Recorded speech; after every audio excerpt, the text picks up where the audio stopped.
This one is for you. I don't know if you guys ever saw that movie before, but it's one of my favorite scenes. Hope you guys are having a fantastic day this Wednesday, hump day, the 14th of January, 2026. It's your boy Bugatti NYC. Like I always tell you, could have went anywhere, but the fact of the matter that you came here to chill with me on our bottom line, I appreciate you guys. So yes, what do we have to get into this morning? We got trending topics, we got current events, politics, more up and coming antics from your boy and the #1 co-host, family members and chat members in YouTube history. You guys yourself, give yourselves a round of applause. But without any further ado, you guys know what I'm gonna say, right? I got 5 on it. I'm gonna be stacking 5 videos at a time. All I'm gonna ask you guys to do is a few things. Let me know where you're chiming in from. Let me know what time it is. This way I can go and get content from where you're from as well, so I can add it in certain places. This way it keeps the dialogue and everybody interested. Wait a minute, that's somewhere near me. I hear it all the time, and it makes me feel good that I'm actually really pinpointing areas where you guys have things going on. Hopefully it's good news. How about that? And now I also want to say this, because it's time to go there. Let's get into these titles. I've been taking long enough to get this going. It's time to get to it, you guys. Yes, it's 6 something. Let's get into it. Trump hits Iran where it hurts. That's right, you guys. It hits them where it hurts. Where is that? Is it? I'm not gonna tell it. I'm gonna let them tell it. This way we get it straight up from what's going on. Breaking news right now.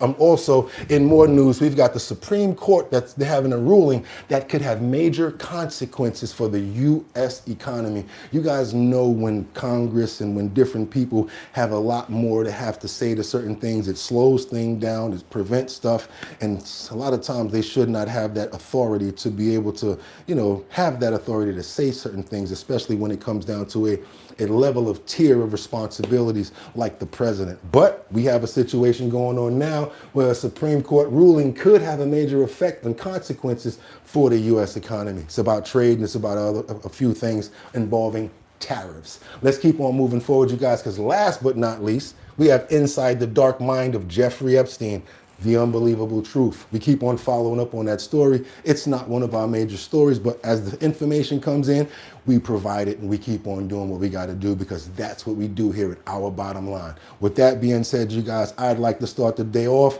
and start to get into these videos. Hope you got your coffee, your tea, whatever you need. Let's get into it, you guys. Let's get to work. I've got some opening conversation and some White House. I think he was leaving. President Trump was leaving from the White House this morning, the day before yesterday. Something that he said to the press. Here's some gaggle from outside the White House.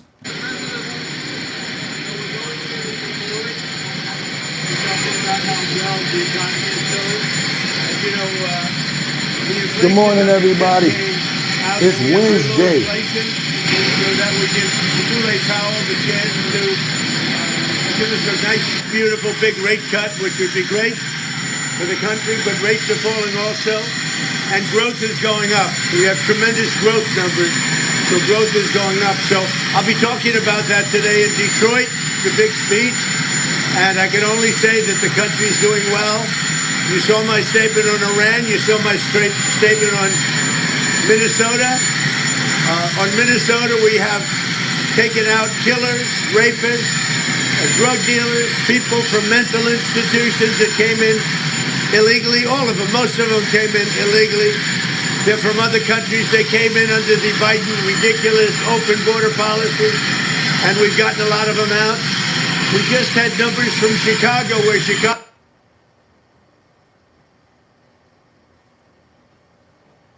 It's gonna come back. I've been arguing with Verizon about this for the last 2 hours.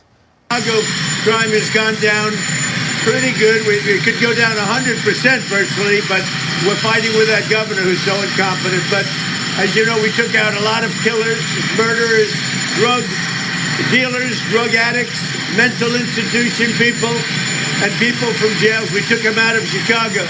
So Chicago has got much better numbers now than it had a few months ago. We will get no credit for it, but these are minor details. Crime in Washington, D.C. is almost non-existent. It's a safe place, so people can come bring their families. They can set... Okay, you got to keep their on moving son and forward, you daughter guys. to look at Lincoln. I've got more. Don't worry about it. Do your boy a favor. Double tap that screen to get those likes up. It's time to keep it moving. That's right, you guys. Washington. This just in. He actually hits Iran. Where? In trade. Tariffs in the pockets. And guess what? It's basically saying if you do any business with Iran, that's any country outside of Iran, there's going to be a 25% tariff imposed on any business. Let's keep on moving forward, you guys. Double tap that screen to get those likes up because we in the mix right now. I think we actually should be good after this because all of the other ones were reloaded already. Just want to make sure I'm cheating right now just by reloading this video right here to try to make sure that we're straight. Yeah. And let's go. You serious? Like, we were good. I called you and spoke to you guys just now. It was like a few minutes ago, remember? Actually, in maybe like less than a half hour. We talked about this. We talked about this, Verizon. We really did. Give me 1 second, you guys. I think I'm gonna have to go back to what I did the last time.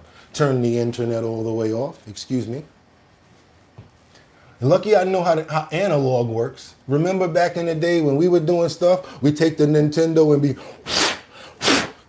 damn, it still ain't working. Yeah, that's what's going on right now. Straight up hook and joke. Let's keep on moving forward, you guys. Because I said, is it a billing thing? Oh, it has nothing to do with your bill, sir. Yeah, okay, let's keep on going. Straight to a Fox News alert. President Trump is expected to be briefed on the potential next steps for Iran as the regime uses deadly force to crack down on protests being held across the country. So this comes as the State Department issues a travel advisory for U.S. citizens in Iran, warning them to, quote, leave Iran now. And Madeline Rivera is live at the White House with the very latest. Hey, Maddie. Hi, good morning. Well, Giggity. we've seen the president turn to military strikes to crack down on America's adversaries, but senior officials are reportedly expected to brief the president on other options, including cyber attacks and sanctions. For now, the president is using one of his favorite foreign policy tools, and those are tariffs, to ramp up pressure on Iran. Smart. The president writing on Truth Social, effective immediately, any country doing business with the Islamic Republic of Iran will pay a tariff of 25% on any and all business being done with the United States of America. This order is final and conclusive. Still, the White House says the president's preferred course of action is diplomacy. No what boots. the Iranian No regime is boots. saying publicly is quite different from the messages they are sending to the United States and the Trump administration privately. President Trump, as for him, he has always expressed that diplomacy is the first option, always has been, always will be. However, he is unafraid to use the lethal force and might of the United States military if and when he deems that necessary. And nobody knows that better than the Iranian regime. Iran has threatened to retaliate against the U.S., but they're appearing to temper their tone, with the country's foreign minister saying, "We are not looking for war, but we are prepared for war, even more prepared than the previous war. We are also ready for negotiations, but negotiations that are fair, with equal rights and mutual respect." Man, get up out of here. And they ain't scared of you no more. And internally, it's already tearing you up in the inside. So now you have no other choice. We need to strike them while we can and just get them out of there. Sometimes people get tired of being scared. You ever get to that point at some point where you'd be like, you know what? I'm tired of being scared. Let's go for it. And that's when the bully be like, abba-dooba baba beeba. And then next thing you know, you're like, wait a minute. You wasn't so tough, huh? Boop. You wasn't so tough, huh? Boop, huh? That's how we should be about our problems, huh? They're not so tough. Let's just keep on moving forward and keep on trying to get them out of there. Double tap that screen and keep on moving forward, you guys, because I want to talk about this 25% tariffs a little more in depth about what's going on targeting Iran right now. Yeah, I learned how to say it the right way, you guys. Iran. Welcome back to Live Now from Fox. I'm Shauna Kalafi. We're continuing to follow the situation in Iran as hundreds of people, according to activists, have been killed in protest there. And now President Trump putting this out on social media. This is from the White House saying, effective immediately, any country doing business with the Islamic Republic of Iran will pay a tariff of 25% on any and all business being done with the United States of America. This order is final and conclusive from President Donald Trump. You know it's going to increase if they don't listen. It's going to be 50, 75, 100, 150. They're already in a bad situation now with, 43% on their money They're really bad right there right now. They don't need all this happening to them. So President Trump announcing that 25% tariff on any country doing business with the Islamic Republic of Iran. And of course, we know those protests within Iran continue, as well as here in the U.S., calling for regime change and an end to the Islamic Republic. So I want to show you a little bit of video from some of those protests in Iran right now. The White House. And they threatening the United States of America when this is happening on all the streets of your own place. That's like something going on in your stomach and you talking about you can go out there and fight Mike Tyson. Stop playing with us right now, bro. Boy, stop playing with us right now. Is also weighing its options as this unrest in Iran is reaching a boiling point. Those human rights groups saying hundreds of anti-regime protesters have already been killed, thousands jailed. Fox News correspondent Connor Hansen has the latest. Now, this is a situation that I have no dog in the fight, but I honestly feel for the people and I can understand what's going on here, and I think that they're right. So I feel for you when it comes down to Iran, but on a serious note, let's pray for all of the people that have lost their life, that are injured in this tragedy that's going on, that it's not even being reported. Trust me, there's a lot of things going on that are not even being reported that I like to pray for and make sure that the families of these victims and the people that are suffering right now can get over this tragedy. Has nothing to do with my race or whatever or anything like that. It's just humanity. Amen. Let's keep on moving forward, you guys, to Washington, where Trump tells Cuba, make a deal before it's too late. It's too late before Maduro is deposed. Too late, baby, bye-bye. Now it's time for you to make a deal. Yesterday, President Trump issued a warning to Cuba, a close ally of Venezuela, that it is now cut off from... Because they need that oil, right? And there's no more deals. There's no more ghost ships that's going to be going there for y'all to be sending stuff back and forth, whatever. No, none of that. Y'all got to pay the full dollar. Venezuelan oil shipments. He said on Truth Social, quote, Cuba lived for many years on large amounts of oil and money from Venezuela. In return, Cuba provided security services for the last two Venezuelan dictators, but not anymore. There will be no more oil or money going to Cuba, zero. I strongly suggest they make a deal before it is too late. The president of Cuba, Sam Champion, said it's too late to apologize. It's too late. Miguel Diaz-Canel took to X to push back on the administration, writing in part, quote, Cuba is a free, independent, and sovereign nation. No one dictates what we do. CBS News Pentagon reporter and producer Eleanor Watson joins me now. Where do things stand currently in the U.S.-Cuba relationship and the Cuba-Venezuela relationship? Come on, Eleanor. Well, Lindsay, Cuba, as you mentioned, has countered President Trump's threat, saying it will import fuel from wherever it wants, and Venezuela is the largest supplier of oil to Cuba.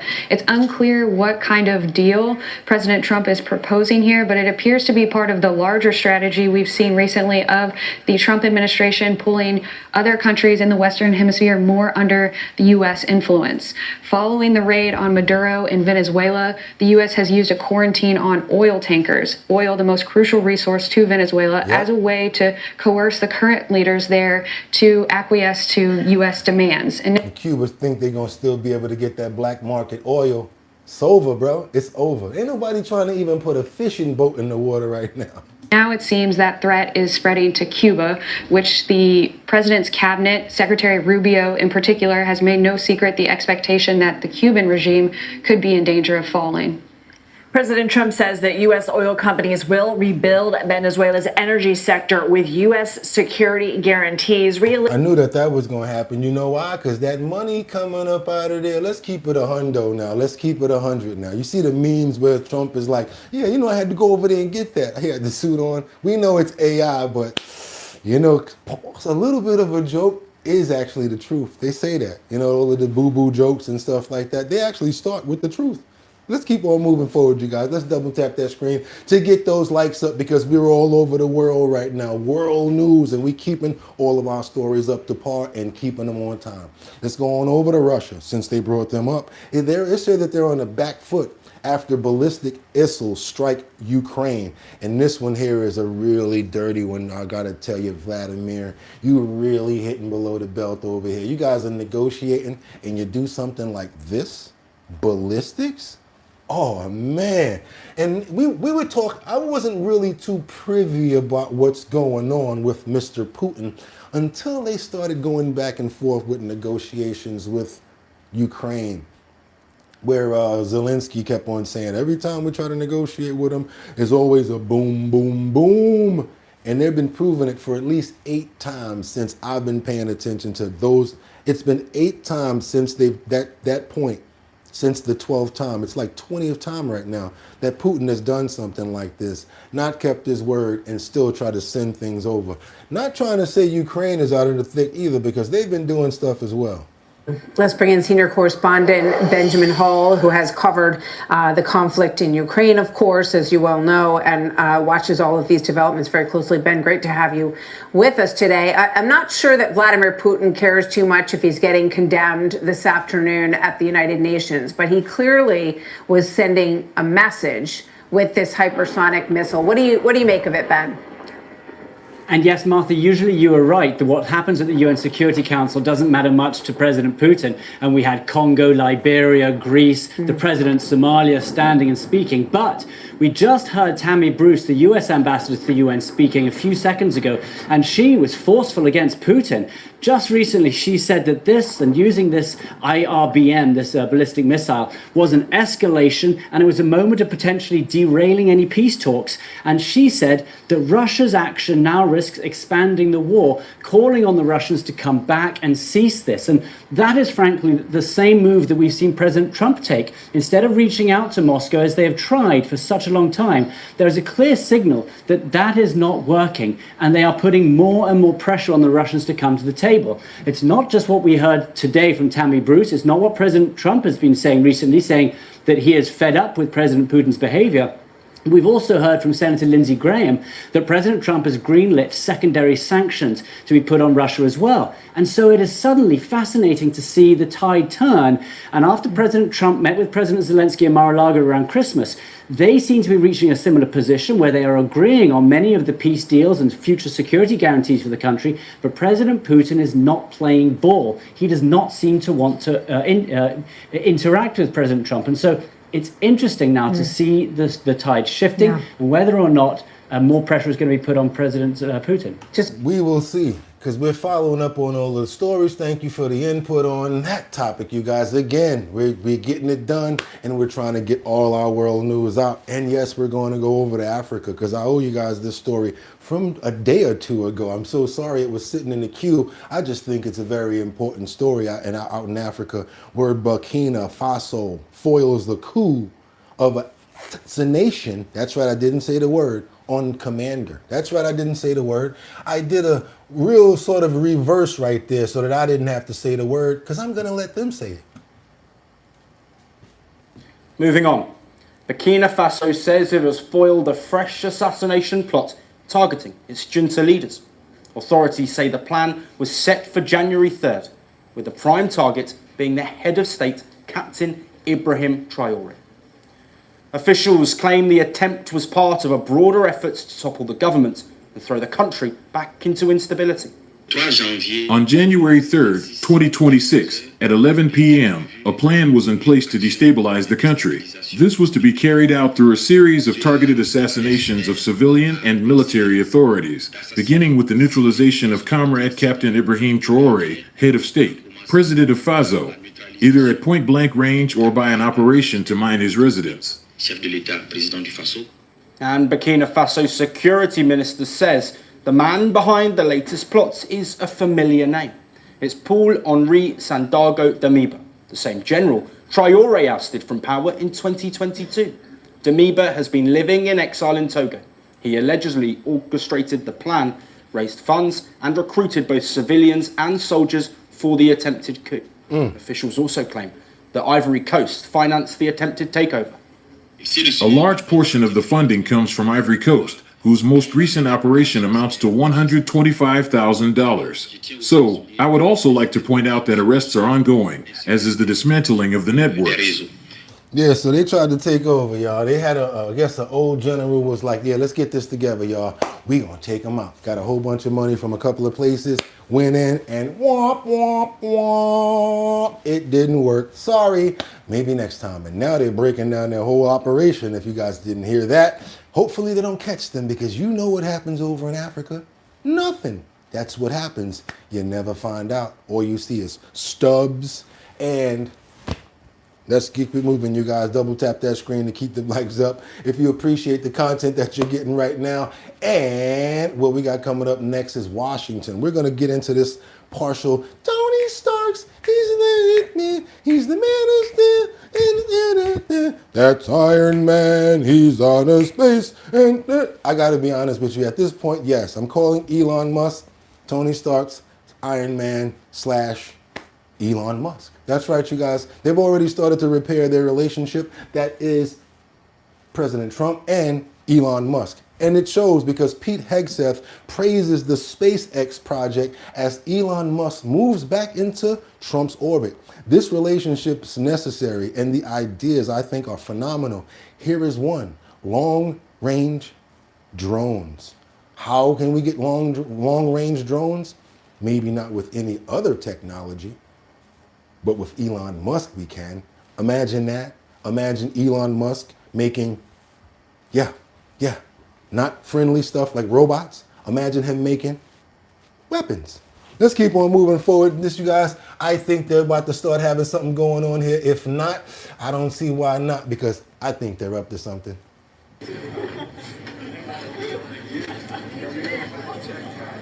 Talking about trying to strengthen the army. Elon, the army, oh boy.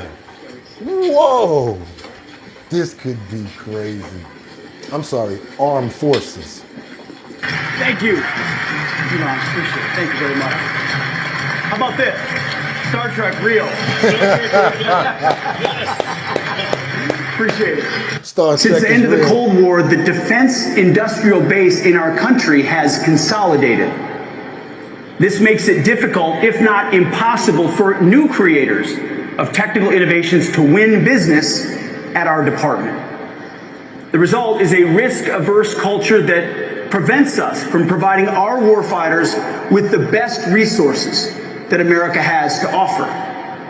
That ends today.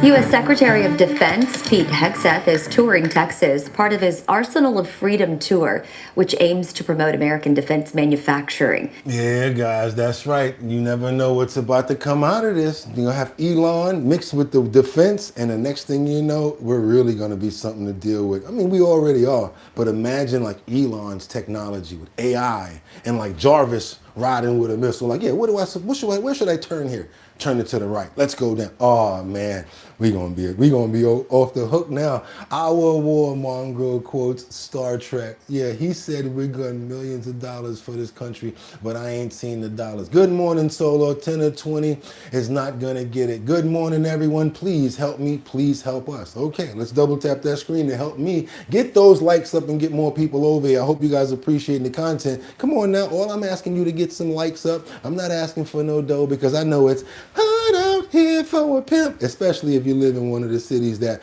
the rent for a studio is about $2,100. So I get it. That's why I don't bother you about the money too much, because I understand. But what I would appreciate is we can get those likes up. Let's get people over here. That's what it does. You hit the like button. YouTube sees it. Oh, what's going on over there? They send up our heading, the header, and more people say, boom, boom, boom. What's going on over there? That's all I ask you guys for. No money. All I would appreciate you guys is to let's get those likes up, because we got a lot more in the cut and we got to really get it out. We're going to stay in Washington right now because we got some breaking news with John Kennedy. He gives an update on the Department of Justice probe into Jerome Powell. You guys already know what's going on right now. They're doing a probe and an investigation into Jerome Powell. Let's get on over to Capitol Hill. Number one, the Justice Department has issued subpoenas. The Justice Department issues subpoenas all the time. Number two, the Justice Department, to my knowledge, has made no allegations. Number three, I know Chairman Powell very well. I will be stunned I will be shocked if he has done anything wrong. Number 4, I understand that some folks have gone on television and have accused the chairman of perjury. This is America. You can say what you think. But a perjury allegation, particularly to the United States Congress, is a serious allegation. It's serious as 4 heart attacks and a stroke. And if you make an allegation like that, by God, you better be prepared to back it up. Here's the evidence. Here's what that person said. Here's what that person, here's why that person was wrong. Here's why that person did it intentionally.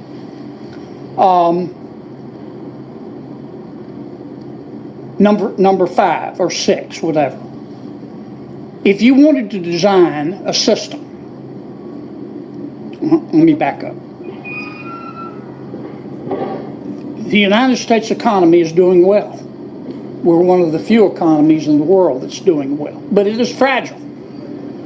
Our labor market right now is fragile. Cost of living is still an issue. When moms and dads lie down and try to sleep at night and can't, cost of living is one of the things they're worried about. Interest rates factor into cost of living.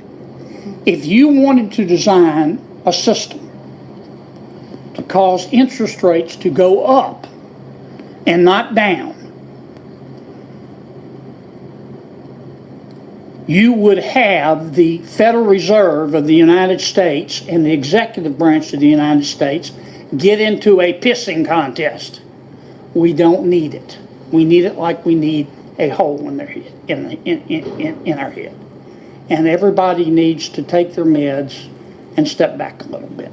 Okay, let's stay on the money right now. Since we're in that category already, let's stay on the money. Let's stay on over here with a Supreme Court ruling. Could be a major consequence on the U.S. economy. Think about this. Way to sell some of that oil to China. That could actually be a national security issue, though. So I'm kind of interested to see how they maybe balance that act if that is the case. But one thing to take a look at with these tariffs is the trade deficit's the lowest since 2009. I think $29 billion.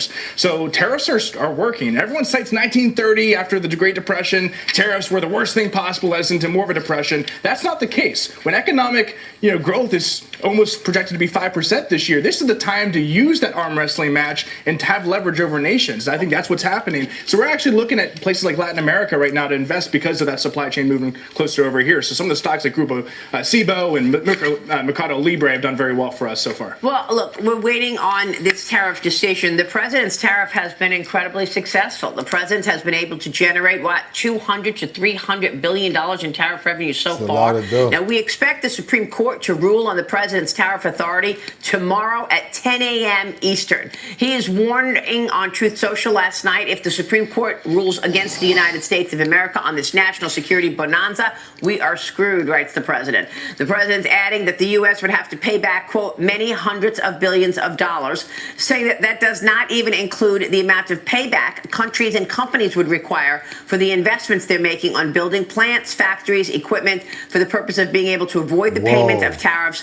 We're talking about trillions of dollars. The president told me first, back in October, what would happen if the Supreme Court rules against him. Watch. What is your backup plan should the Supreme Court decision go against you on the tariffs and the emergency? Well, I'll have to figure something out. I don't want to even think about it. We're doing so well to think about it. If that happened, we'd have to pay back money. So if anything would happen with that, that would mean they're allowed to use tariffs and we're not. If they took away, this is national security, if they took away tariffs, then they've taken away our national security.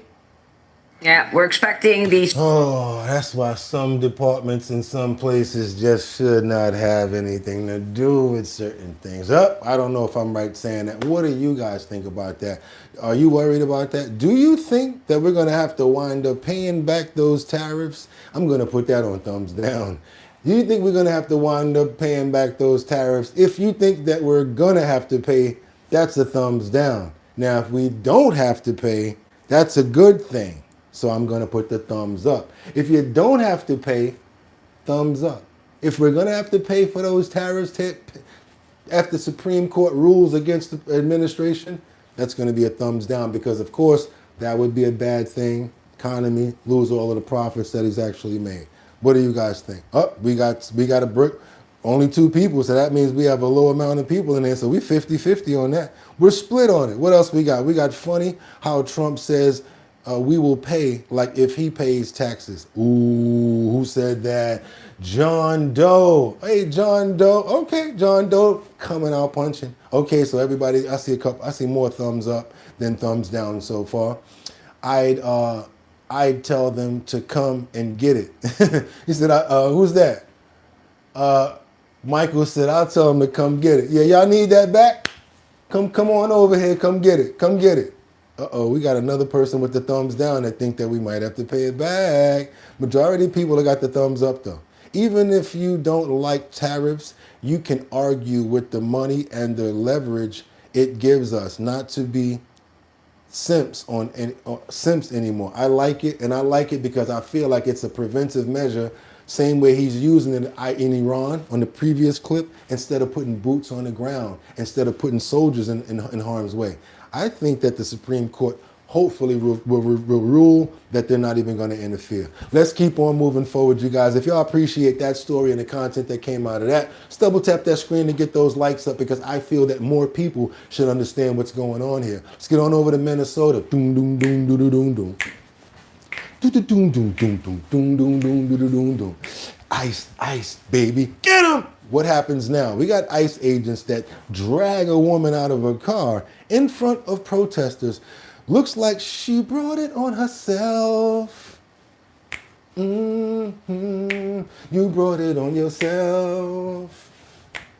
Trying to get out there and protest by yourself. And next thing you know, she starts doing this. Please, I'm so sorry. Can you get me? No, no, no. Get on over here. But luckily, they had a heart and they let up. Matter of fact, I'm gonna let this clip play out.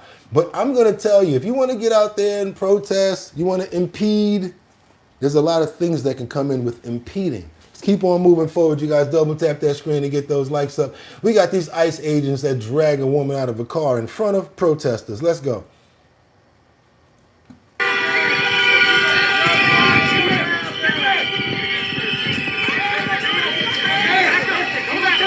So I am assuming that a lot of that hornage is coming from her, like, you know, pushing the horn down and people around as well, right? So now she's got a lot going on and really pushing and, you know, talking strong. Let's keep on going, y'all.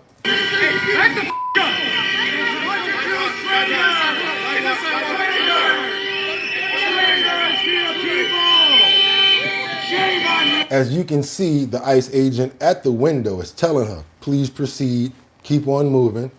There's enough, keep on going, right? Look at the other ICE agent on the passenger side. Force is not law! Force is not law! You are not following the law!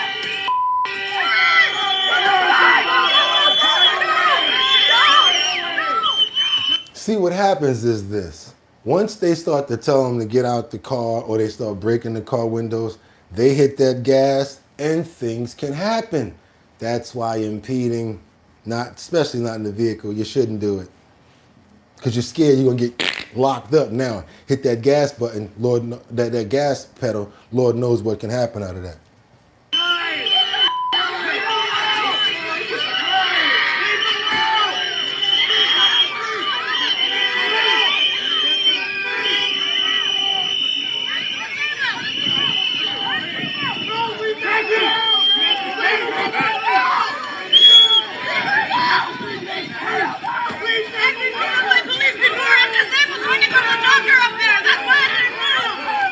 I was messed with by a police officer before. I had to go to a doctor up there. That's why I didn't move. That's what she said, just in case you're interested. What do you guys think? Do you think that she was impeding? Do you think that this is called for? You guys let me know in the comments. Let me know.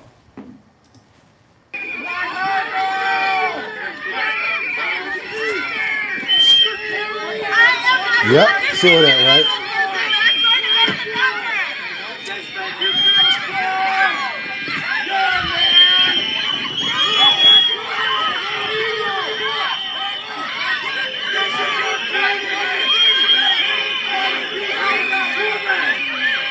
So as you know, she's very peed off right now. She's getting the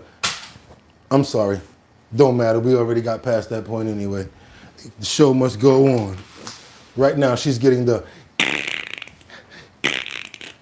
And then everybody around, all they doing is yelling. But guess what? You're the one.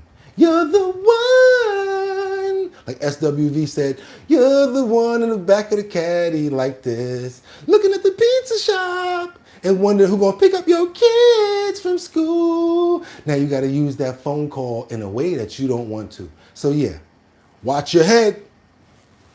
You know what's about to go down here, fellas. Let's go.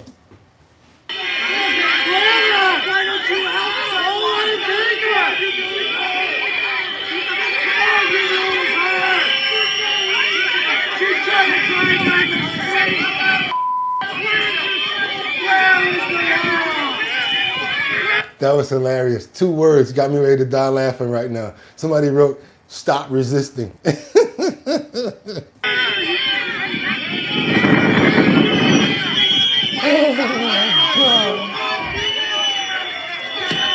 He just jumped in the whip like, oh, you don't want to move it? He did the 50. I got you.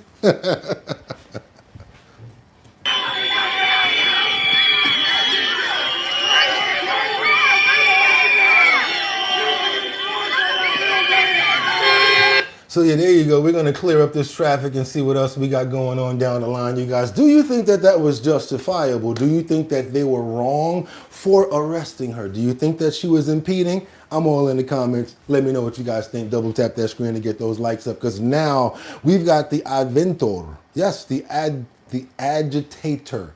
Oh yeah, how to follow the money. Who wants to stoke chaos in the U.S.? They're saying that there are paid agitators out there right now, collectively being a part of situations like this. Thank you so much for the love. Please don't think that I don't see it, because I need it and I use it to keep me going. We're going into the agitators right now. Do you guys feel that there's people out there that are being paid to be agitators? We got a little bit of information here on a few people that have been traced and followed to a few events. And let's see what they have in store for us right here on this topic. Let's keep on moving forward, you guys. Yeah, let's follow the money real quick. You know, this whole thing has been like, I can see it with my eyes. Can't you see it with your eyes? But what stands out to me in the set of clips we just played was there's a heck of a lot of storytelling and framing going on there. Azra, what's your reaction to that? Yeah, counterterrorism experts call it narrative warfare. It's information operations. It's a psychological operation that's happening in the United States right now. And from my reporting, what I've definitely established is that there is a network of socialist, communist, Marxist, Leninist organizations, self-described, very proud of their ideology, that basically just hit go whenever we have an instance of headline news, and they hit the streets, they send their foot soldiers. And I witnessed it myself on Wednesday and on Thursday in New York City, and people now see it all across the country. And most of the mainstream media reports it as, you know, this grassroots effort, but it is very much a campaign of this philosophy called agitation propaganda, agitprop in short. Well, Azra, why? What's the motivation behind it? Well, you got to follow the money. And one of the organizations that immediately announced one of these protests in New York City is the Party for Socialism and Liberation. They went out and they are funded by a US-born millionaire named Neville Roy Singham, who is based in Shanghai. And he has funded this entire network of organizations. And I brought some of their signs for sort of show and tell here. They immediately got Renee Good's picture on this sign. You can see here, killed by ICE. This is the Freedom Road Socialist Organization. They are self-described Marxist-Leninists. They are just completely dedicated to the overthrow of the U.S. free enterprise system, which they call imperialism. And you'll see here that they hijack important words like justice for Renee Good. Exactly. And then the Party for Socialism and Liberation, they put out this sign in the streets that I picked up in the streets of New York, defend democracy. And what they are going to do is have a general strike on January 20th. So if you think it's stopped, it's just begun. Oh, you guys. They got the printed, planned out paperwork. And then when Trump said, you'd be like, oh, he don't know what he's talking about. You'll ignore him. Because honestly, he said things like that. I heard about maybe 2 months ago about the same professional signs. I'm like, yeah, anybody can print a sign. But then when somebody else says it, and then when they got backstory for it, then they got proof, then they got money that's being followed.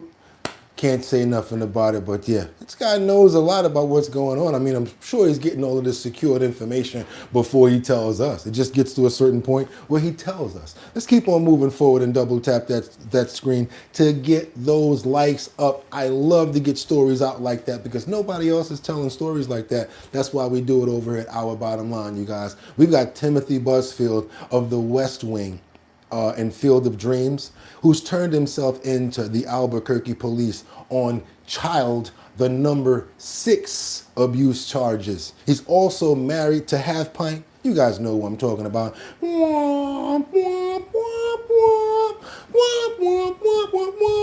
Laura, yeah, Half Pint, Melissa Gilbert, Nellie Olson and them, yeah, who may also have been accused. I'm not sure, but they're saying that she was around when he was on the phone, on speakerphone. Let's keep it moving forward, you guys. Let's double tap that screen to get those likes up, because yeah, story that I never thought that I'd be actually reporting. Start off with that breaking news. Actor Timothy Busfield, famous for The West Wing, 30-something, and a lot of other shows, has now turned himself into authorities amid child sex abuse allegations. Busfield surrendered to authorities in New Mexico following an arrest warrant issued Friday after 2 children accused him of sexual abuse. KTLA's Gene King joins us live in the News Center with details. Gene. Hi, Sandra and John. Famed actor and director Timothy Busfield, who you've seen in some of your favorite shows and movies, is sitting in a New Mexico jail tonight facing child sex abuse charges. Look at his mugshot. Hollywood veteran, 68-year-old Timothy Busfield, known for The West Wing and Field of Dreams, turned himself in to Albuquerque police on child sex abuse charges. His attorney says he did it to clear his name. Busfield released this video to TMZ, claiming his innocence. I'm going to confront these lies. They're horrible. They're all lies. And I did not do anything to those little boys. And I'm going to fight it. He's facing 2 counts of criminal sexual contact of a minor and 1 count of child abuse. The allegations involve 2 child actors, ages 7 and 8, working on The Cleaning Lady between 2022 and 2024. I have much more context and more information on this story down the line. Do your boy a favor, double tap that screen and get those likes up. Yes, like I said, there's a possibility that Melissa Gilbert will be partially charged, but we're going to get to that in the next clip down there. You guys got to stick around for that though. And I love for you guys to get those likes up. And come on now, if you have not subscribed to the channel, what are you waiting for? That's actually free. Ain't asking you to become a member, but come on and subscribe to the channel so you guys can know what's going on. Hit that notification bell down there so that's when you know when we're on. That's lets you know on your phone. You got to hit the notification bell and hit the button that says select notifications. Let's keep on moving forward, you guys. Let's go into Washington, where James Comer breaks into a report, and guess what, about Bill and Hillary Clinton, who refused, that's right, they refused to be deposed in the Jeffrey Epstein in the probe. Let's keep on moving forward, y'all. Thank you. Let's keep on going. Yep, they refused to be a part of it.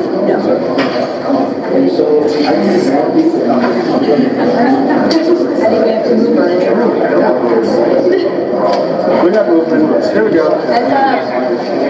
He's coming, guys.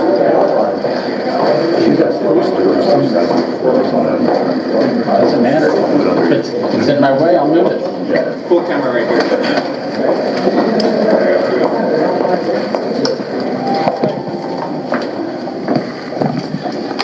All right. Well, I think everyone knows by now Bill Clinton did not show up.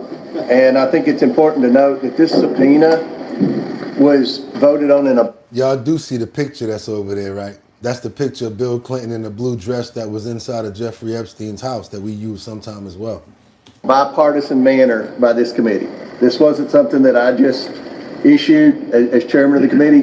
This was voted on by the entire committee in a unanimous vote of the House Oversight Committee to subpoena former President Clinton and former Secretary of State Hillary Clinton. Now, Hillary Clinton's supposed to show up tomorrow. We'll see what happens there. But with respect to the former president, we have got to the point where literally anybody. Yeah, so they didn't show up, you guys. We're going to see what happens out of that. Keep on moving. I'm leaving it. I want to hear it. Show up today. One reason I think most Americans want President Clinton to answer some questions is because he visited the White House. Jeffrey Epstein visited the White House 17 times while Bill Clinton was president. I've been in Congress 9 years. I think I've been to the White House 9 times in 9 years. Epstein was in the White House double the amount of time that I was under one president. And then we know that Bill Clinton flew on Epstein's plane somewhere around 27 times after the presidency. So no one's accusing Bill Clinton of any wrongdoing. We just have questions, and that's why the Democrats voted along with Republicans to subpoena Bill Clinton. Not a single Democrat showed up today. Not a single Democrat. The ones that have press conferences on the Capitol steps and talk about how they're trying to get justice for the victims and all that. It just seems like they only care about questioning Republicans. And we've had 2 days ago, remember when they called it quid pro quo? When they were asking, can they get a witness to come up when it was Les Wexner? And they were saying that they having a problem getting him. And he said, okay, well, would you help us get Bill Clinton? And they said, whoa, that's a quid pro quo right there. We've had a former Trump cabinet secretary, Acosta, in for a grilling. We had Bill Barr, former attorney general, in for a grilling. But for whatever reason, President Clinton didn't show up, and the Democrats on the committee don't seem to have a problem. This is the amount of preparation that went into this deposition today. These were the questions that we were prepared to ask. We've communicated with President Clinton's legal team for months now, giving them opportunity after opportunity to come in, to give us a date, and they continue to delay to the point where we had no idea whether they're going to show up today or not. I think. So what's going to be the results of like an ex-president not showing up for something like this? Does he still have some sort of immunity? And I'm really asking you guys, I'm not going into the next clip. I actually really want to know from you guys. Do you know? I would like to know if you guys know. Would he get like in trouble, arrested for not going to one of these grand jury hearings when you've been subpoenaed to go? Can he get in trouble for that? You guys let me know what you think about that in the comments. I got this other situation over here we're going to continue in where Bill Clinton refuses to testify for the House in the Epstein inquiry. We're going to see where they're talking about could possibly be the recourse of not showing up for this. Threat that James Comer had been levying for weeks as the two parties were going back and forth about whether or not the Clintons would appear. Now that Bill Clinton has not appeared for his deposition, James Comer said he will go down that route. Now, what will this look like? There'll have to be a vote among the House Oversight Committee. If that is successful, it'll then go to the House floor where a simple majority is needed to refer Bill Clinton for criminal contempt to the Justice Department, essentially a referral to the DOJ to then decide whether or not to investigate Bill Clinton. But again, the news today, the former president not appearing for his deposition and James Comer saying he's going down the route of contempt. Wow, Michael Schnell, thank you. Hold up, we got some heat over here. Somebody said that they stalling because they don't think he's going to be anywhere. How many people ignored January 6th subpoenas? We would go to jail. He should be picked up. Gitmo. If I'm from Arkansas, y'all should hear what they're saying about him around here. What they saying, Michael? Go ahead and put it in the chat. We interested. Let's go ahead and get those likes up. You guys double chat that screen to get them likes up. Let's go ahead and get those likes up. Let's get them up, you guys. We want 150 to 400. Matter of fact, we want 400 likes today. That's what we're going for. We're going for 400. Yes, Bill Clinton is old as F. Yep. If it was one of us, yep, we'll miss court date. We would be what? Have a warrant for our arrest. As normal persons would get in trouble. Brian still spamming caps. No, you can do caps, but just don't go too crazy, you guys. And chill out on the spamming. Whoever's spamming crazy, y'all can get them up out of here, because we're doing a serious show right now. Liberty and justice. Whoever's up in here with the glove and the power to do it, Casey, get them up out of here. I already see you guys are getting people out of here. And sometimes it's bots, you guys. So we got to get those bots out of here as well, because we got to keep on moving forward with these stories, and we got to get those likes up to get more people over here. We're not asking for money. Got to get those likes up. We got to get on over to these emails that reveal a fresh Prince Andrew's claims with Fergie, making some astonishing demands over here, you guys. Because you know it doesn't just stay over here. It is actually across the pond when it comes down to Jeffrey Epstein and Andrew and all of this Ghislaine Maxwell stuff. It's not just Bill Clinton. There's many more people involved with the powerful 10. You saw Les Wexner's name come up. You just saw that Bill Clinton's name came up. Hillary Clinton's name came up. There's at least eight or nine more people. Shocking chapter has emerged in the long-running saga linking Jeffrey Epstein to the British royal family.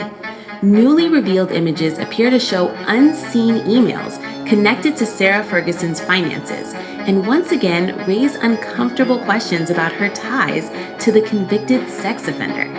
The discovery comes at a time when the financial dealings of both Fergie and Prince Andrew are once again under intense scrutiny. The images were shared by renowned photographer Christopher Anderson, who posted them to his Instagram. The photographs, taken inside Epstein's New York home in 2015, show printouts of what appear to be email exchanges lying openly on Epstein's desk. What makes the discovery so baffling is the timing. The emails themselves are dated February 2011, 4 years before the photos were taken, raising the obvious question of why Epstein had printed and kept them. According to reporting by The Mirror, the correspondence appears to involve senior figures connected to both Sarah Ferguson and Andrew. The alleged email was sent by John O'Sullivan, who served as Sarah Ferguson's personal assistant for more than a decade, to Amanda Thirsk, Andrew's former private secretary. So you don't think the people around you are going to start telling it? Okay. In the message, O'Sullivan expresses mounting frustration over unpaid wages, claiming he was owed. Oh, and you know they're going to tell when you don't pay them. Oh, man, y'all angry. You know how man, I'm telling everything. You owe me money too? Hell with it. Matter of fact, I'm going to do a tell-all. How much you going to pay me to tell you? I get my money back some kind of way. It don't just happen over here. It happens everywhere. You guys double tap that screen. We're getting more information about what's going on across pond. And I'm sure the king already knew about this, which is one of the main reasons why he was like, sorry, bro, got to denominate you. Got to break you down. Nearly $60,000 after agreeing to reduce the original amount to reach a settlement with both the Duke and Duchess of York.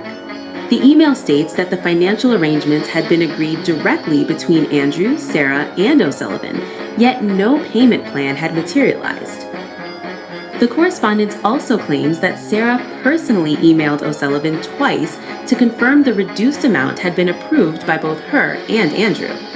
He goes on to describe the personal toll of the non-payment, citing debt, financial struggle, and difficulty supporting himself while studying for an MBA at Columbia University. In a brief and puzzling reply included in the thread, someone identified as the Duke simply responds,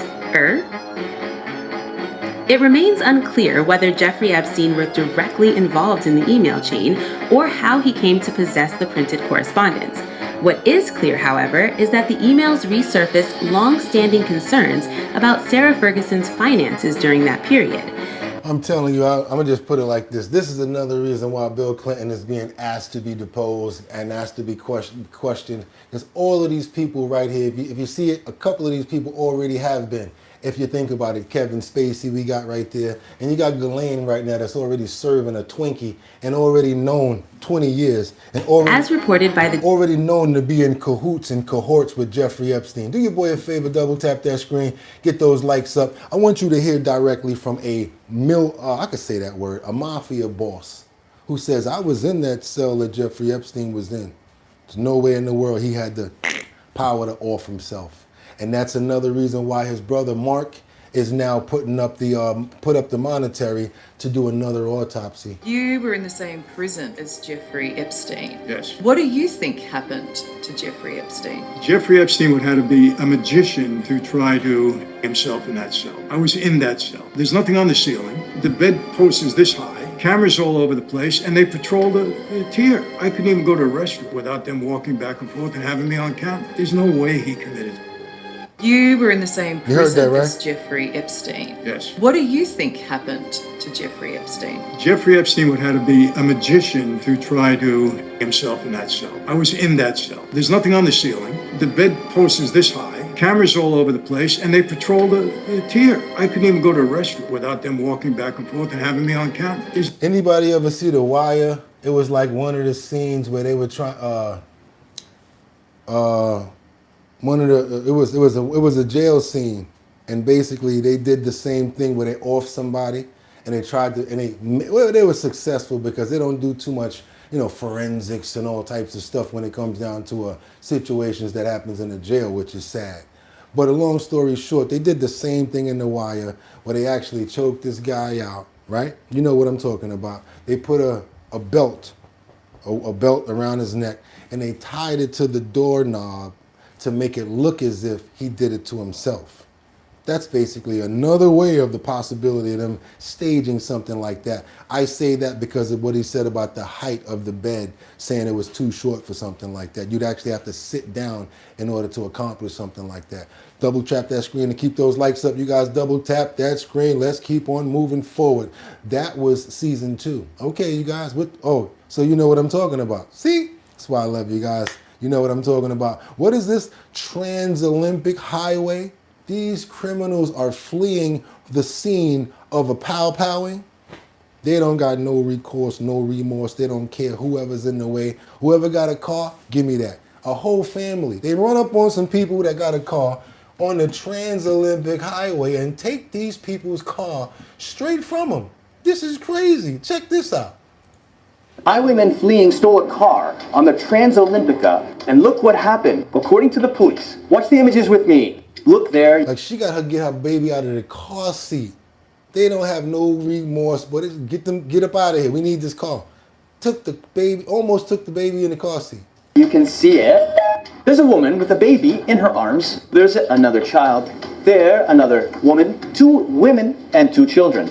The criminals stole this family's car. This all happened after a shootout.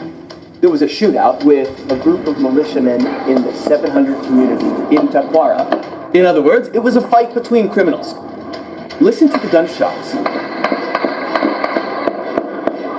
My God. The detail is this. It's criminals fighting with criminals, and then to try to escape, a group of criminals held a family hostage. Look at the desperation. That woman there in the dress, look at her desperation trying to grab the child who was in the back seat. All this happened right on the Trans-Olympica Highway. Pedro Adolfo shows us the footage.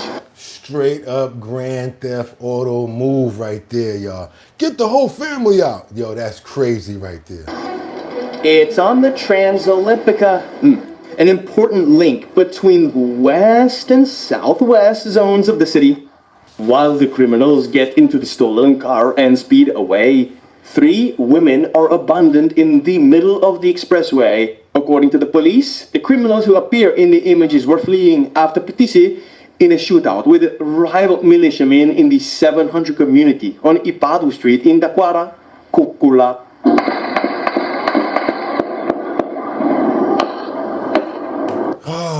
I don't know where the Baracocola is at, but I don't never want to go to the Baracocola. I'm good, no gracia. I stay here in Nueva York. Double tap that screen to get those likes up, because even we go to the Baracocola to show you the news and bring it to you. We go to Africa, China, all over the world. You can't say that we don't go everywhere now. Where there's news, we're going to go try to get those views. Double tap that screen to get those likes up. This is Our Bottom Line, the #1 show on YouTube from 6 o'clock until we're done. That's right, you guys. Let's get on over to Philadelphia, where we got the second tow truck driver who was powed and lost his life in Philadelphia in 3 weeks. This is the second one in 3 weeks, you guys. Thank you for the love. Appreciate it, need it, keep it, and use it to keep on moving forward. And I share it right back with you guys. Check this out. Look at the driver's side window. If you have to zoom in, please do so. Want you guys to check this story out here. A tragic event that happened in Philadelphia. Tired of hearing stories like this. Let's get into it. New details tonight in the investigation into two tow truck drivers who worked for the same company killed on 2 different days in less than a month. 25-year-old Aaron Whitfield was fatally shot inside his truck over the weekend. And tonight we're learning more about his co-worker, 20-year-old David Garcia Morales, also shot and killed inside his tow truck 3 weeks earlier. This seemed like a rivalry, probably. And Kelly, tonight police say there was a third homicide back in November that might be connected to all of this. The victim, also an employee of that same towing company. That's right. Tonight, police say they are now looking at 3 homicides that all involve tow truck operators or employees from the same company. They say it's too early to call this a turf war, but that is something they're actively investigating. We know It is no way that one person is mad at getting tickets and doing this. Sorry. that there is a history in the city when it comes to disputes about towing territory turning violent, despite the fact that there is a city ordinance in place to try to prevent that. Philadelphia police releasing these images tonight of a navy blue Grand Jeep Cherokee they say was last seen on the 2200 block of Adams Avenue back on December 22nd. Notice the broken sunroof and damage to the rear window. Police say it was used in the murder of 20-year-old David Garcia Morales. Around 12:15 that day, he was shot several times while in a white tow truck on the 4200 block of Torresdale Avenue. Today, his mom told Fox 29 over the phone he had so much love for everyone and wanted to help people. She says Garcia Morales died at the hospital the day after Christmas, a hero. His organs went on to save 6 lives. She says the day her son was shot, his friend, 25-year-old Aaron Whitfield, pulled him from his truck to help him before police rushed him to the hospital, and that Whitfield also came to the hospital to see him. 3 weeks later, on Sunday night, Whitfield was fatally shot inside his tow truck near Bustleton and North Streets just before 8 p.m. Surveillance video obtained by Fox 29 shows a gray sedan slow down alongside his tow truck. If you look closely, you can see several flashes of gunfire, then it pulls away. Whitfield's girlfriend was also in the car and shot multiple times. Law enforcement sources say that gray sedan was recovered Tuesday, and that Garcia Morales and Whitfield both worked at 448 Towing and Recovery. Today, police announced they're also investigating if these 2 homicides are connected to a third murder back on November 23rd. Police say 26-year-old Aaron Smith Sims was shot inside his white truck, used as a spotter to notify tow truck operators of an accident. Sources say also 4448 Towing and Recovery. He died from his injuries at the hospital on January 4th. Police say they are investigating if and how they are connected. If you look at what we think some of the motives can be, it could be over territory. For some reason, they believe they have territory in the city, which we all know they do not. One of the shootings may be over a business dispute. What that dispute is right now, still part of the investigation. According to the city's tow code, the city uses a rotational program. When police are called to a crash, they dispatch the licensed towing company next in line. But it's not uncommon for tow truck drivers to attempt to respond first. When they call 911, the information is given to our police radio, then it gets on what's called a rotational tow. That tow company is supposed to go to that scene and tow that vehicle. If you have information on any of these 3 homicides, police ask that you call 215-686-TIPS. Again, we made several attempts to reach the owner of 448 Towing and Recovery today. We will bring you their response once. Yeah, I'm going to keep on going on with the follow-up on this story as well, you guys. I'm going to tell you right now, I'm sure it's probably hard to find somebody to work for 448 Towing right now, especially with all of this that's going on. 3 lives, tragic events that happened. Seems like it's just really too much tied together, and I just feel terrible for the men that lost their lives, as well as the families who are going to be affected by this tragic event, the children and everybody. We ask for strength and some sort of resolve and the resolution in this time, Lord. Amen. Let's keep on moving forward, you guys, because now, that's why we do our prayers, because sometimes we get to, and if I can make it there, I'll make it. Anywhere, it's up to you. New York, New York. That's right, you guys. We got a city council worker who's been detained at their ICE appointment. At their ICE appointment. That's right, you guys. Instead of calling their lawyer, they call back to the city council like, hey, what's going on here? Check this out. Earlier today, federal immigration officials detained an employee of the New York City Council. This morning, this employee went in for a routine court appearance in Bethpage, Long Island. Wasn't so routine. But a regular check-in quickly went awry. He was taken in and he was moved to a detention center.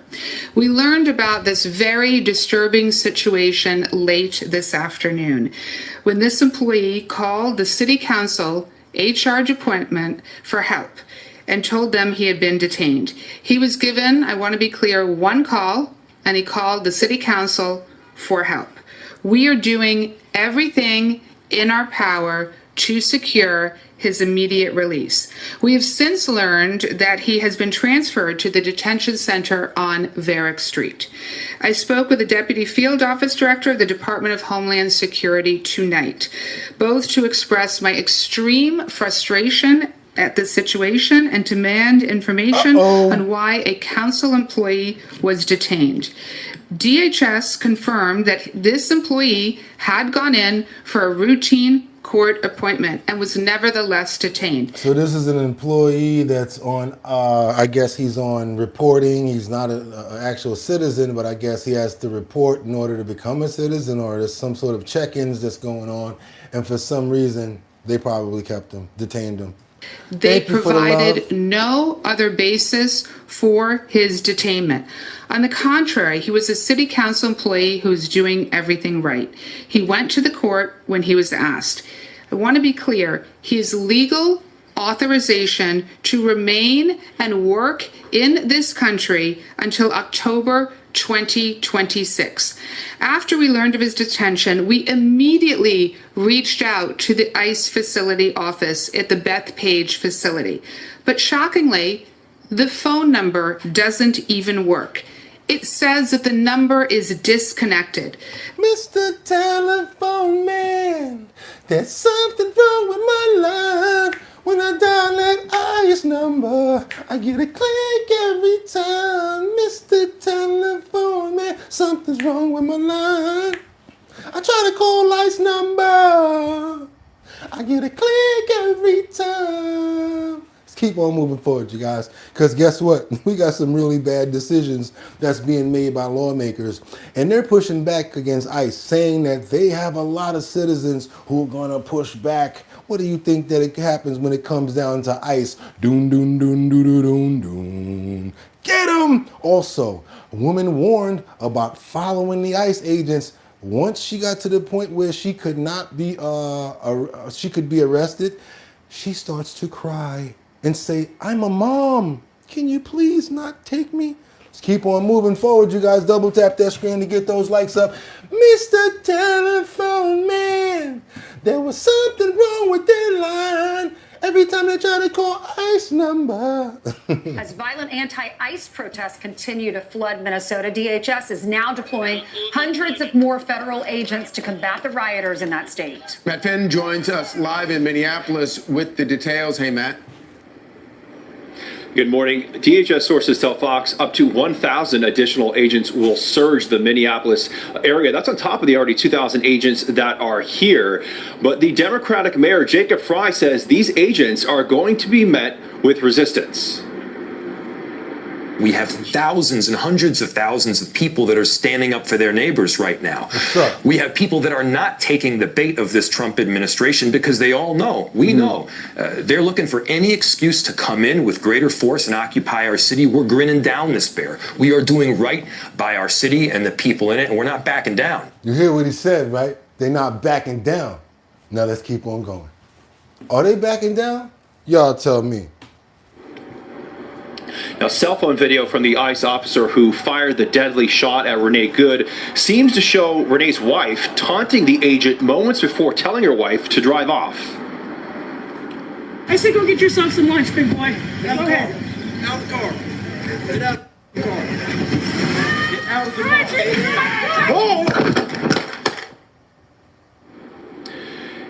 And DHS Secretary Kristi Noem is standing by the ICE officer who fired the shots and killed Renee Good in what Noem calls domestic terrorism in Mayor Fry's city. If you look at what the definition of domestic terrorism is, it completely fits the situation on the ground. This individual, as you saw in the video that we released just 48 hours after this incident, showed that this officer was hit by her vehicle, she weaponized it, and he defended his life and those colleagues around him and the public. Also, new video leading up to the moments of Renee Good's shooting death by an ICE agent on Wednesday.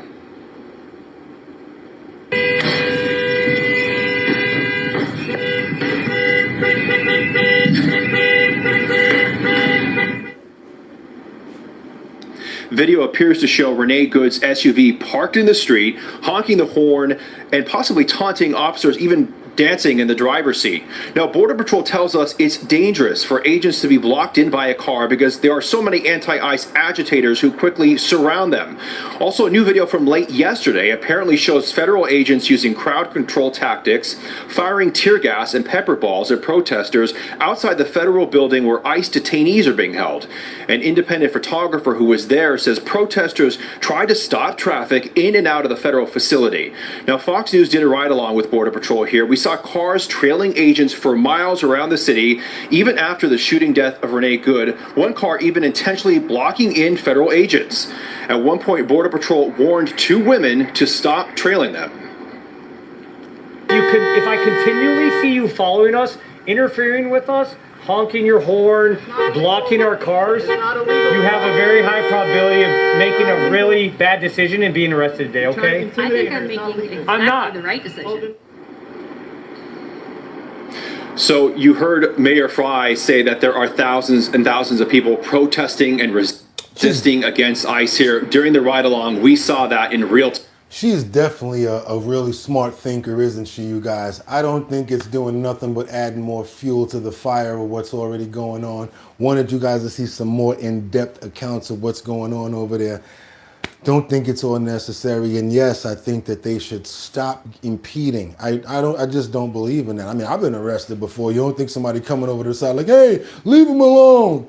Get those cuffs off of him. Ain't nobody come to my side. When I was getting that little Dom Bizag from over there on 112th and Lenox Avenue, and police rolled up on us like, hey, what you got in your pocket? And I tried to run and thump it and keep on running, and they caught me. Oh my God. And the next thing you know, they put me in the truck, in the little van, and I'm riding around with the why me like this. How you think I know so much about it? So now I'm riding around in the back till they fill up the truck, they fill up the van, and now they take everybody to the bookings. For what? That much ganj. Nothing. Something real small. Nothing really big, but you know what? It was a big deal back then. But guess what? I don't want to deal with that, and I don't think that anybody else wants to even go through the system or deal with that crap. We got these protesters that were hit with flashbangs. That's right, you guys, in the ICE facility. I guess this is what they were talking about when they talked about they had enough people on the ground. They had enough to back up their words. This must be what they're talking about right here, you guys, because I don't see them standing too firm when they get hit in the face with them flashbangs. Let's keep on moving forward, you guys, over to this ICE facility. Check this out. Yeah, they run. We're hearing flashbangs go off. I'm going to let you do that, especially since we're hearing final warnings here that it seems like there might be more action. John, you could show that scene there.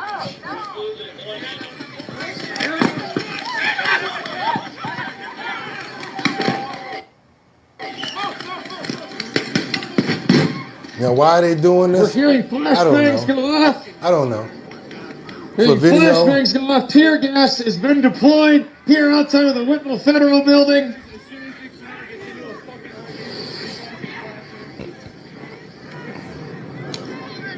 Tear gas filling the streets here as the agents move forward. This is what's going on the ground, y'all. Firing noisemakers, firing tear gas. I heard the telltale sign of the pepper ball guns going off. I got hit with something. My leg is hurting. Yeah, he said, my leg is hurting, guys. My leg is hurting. Yeah, they hit you with one of them rubber bezos. Yeah, they hit you with one of them rubber boys. And he's like this, oh, I don't think I can keep on going. It could. What if they hit you with the real thing? Let's keep on, y'all. Where'd you get hit to? All right. And everybody got their phone out. Everybody want to get content. Everybody trying to get views. That's the more important thing about it. If you notice, if people were really out there being activists, they would be speaking their message. They would be talking about the reasons why they're there. Instead of that, let's agitate and we're going to videotape everything. That's what people do. They smack you a couple of times to get you riled up, and then they take out the camera and they don't let anybody see the proceeding or what happened. Let's keep on moving forward, you guys, because I love the fact that we're smart enough to see what's going on here. Let's keep on doing what we do every single day, peeling off the layers of the onion and getting out the facts of what's going on. It's our bottom line. Let's keep on moving forward, you guys. Again, do your boy a favor, subscribe to the channel. We're trying to get to 70,000 subscribers. And all we need is you guys to go ahead and subscribe to the channel to do it. You don't have to become a member because that's a monthly thing, and I understand that probably ain't got it like that. It's $2.99. Okay, I get it. Also, we try not to hit your pockets because we understand that it's hard out here for a pimp. Got a little Bustelo in the kitchen with a couple of Lipton tea bags, so don't worry about that. We don't try to hit your pockets up, but we really appreciate if you can get the likes up. It really helps with getting the message out. So let's go ahead and get on over to Phoenix, where we got an ICE pow-powing that prompts the bill proposal for what? Finally, for anyone who interferes with ICE agents during an ICE operation. Problem is, the people weren't too happy about this bill. Let's keep on moving forward, you guys, because I do think that this is a good bill that needs to be put in, and it needs to be paid attention to, you guys. Let me see something. Yeah, let's go. Consistently devolves into screaming matches. Incidents throughout the country show the high level of emotion from people on both sides of the aisle, now pushed to the extreme after the death of 37-year-old anti-ICE activist Renee Good in Minneapolis during an ICE operation. This bill draws a constitutional line. Observe, record, question, but do not physically obstruct, threaten in ways to heighten danger, or interfere with lawful arrest. Violations carry real consequences, fines, jail, and prison time. Miller says the goal is to protect First Amendment rights to peacefully protest while ensuring officers can arrest the immigrants they believe to be in violation of U.S. law. But today's attempt at instituting law and order only a catalyst for more reaction. How many of you people out there in YouTube land, our bottom line co-host, family, and friends agree with what he just said? If you agree, I'd love to know. If you agree, thumbs up. If you do not agree, thumbs down. I don't really agree, Bugatti, with what he's saying. Thumbs down. Thumbs up if you think that there should be a law for impeding when it comes down to a citizen impeding with a federal agent trying to arrest someone. I really want to know what you guys think about that. It's crazy how we all think the same over here. I'm sorry, you guys. I love to do that first before I put out my comment. But we're all thinking the same except for one person, and that one person is DJ Rap Tabs, and I appreciate you for being here because I love to debate with people.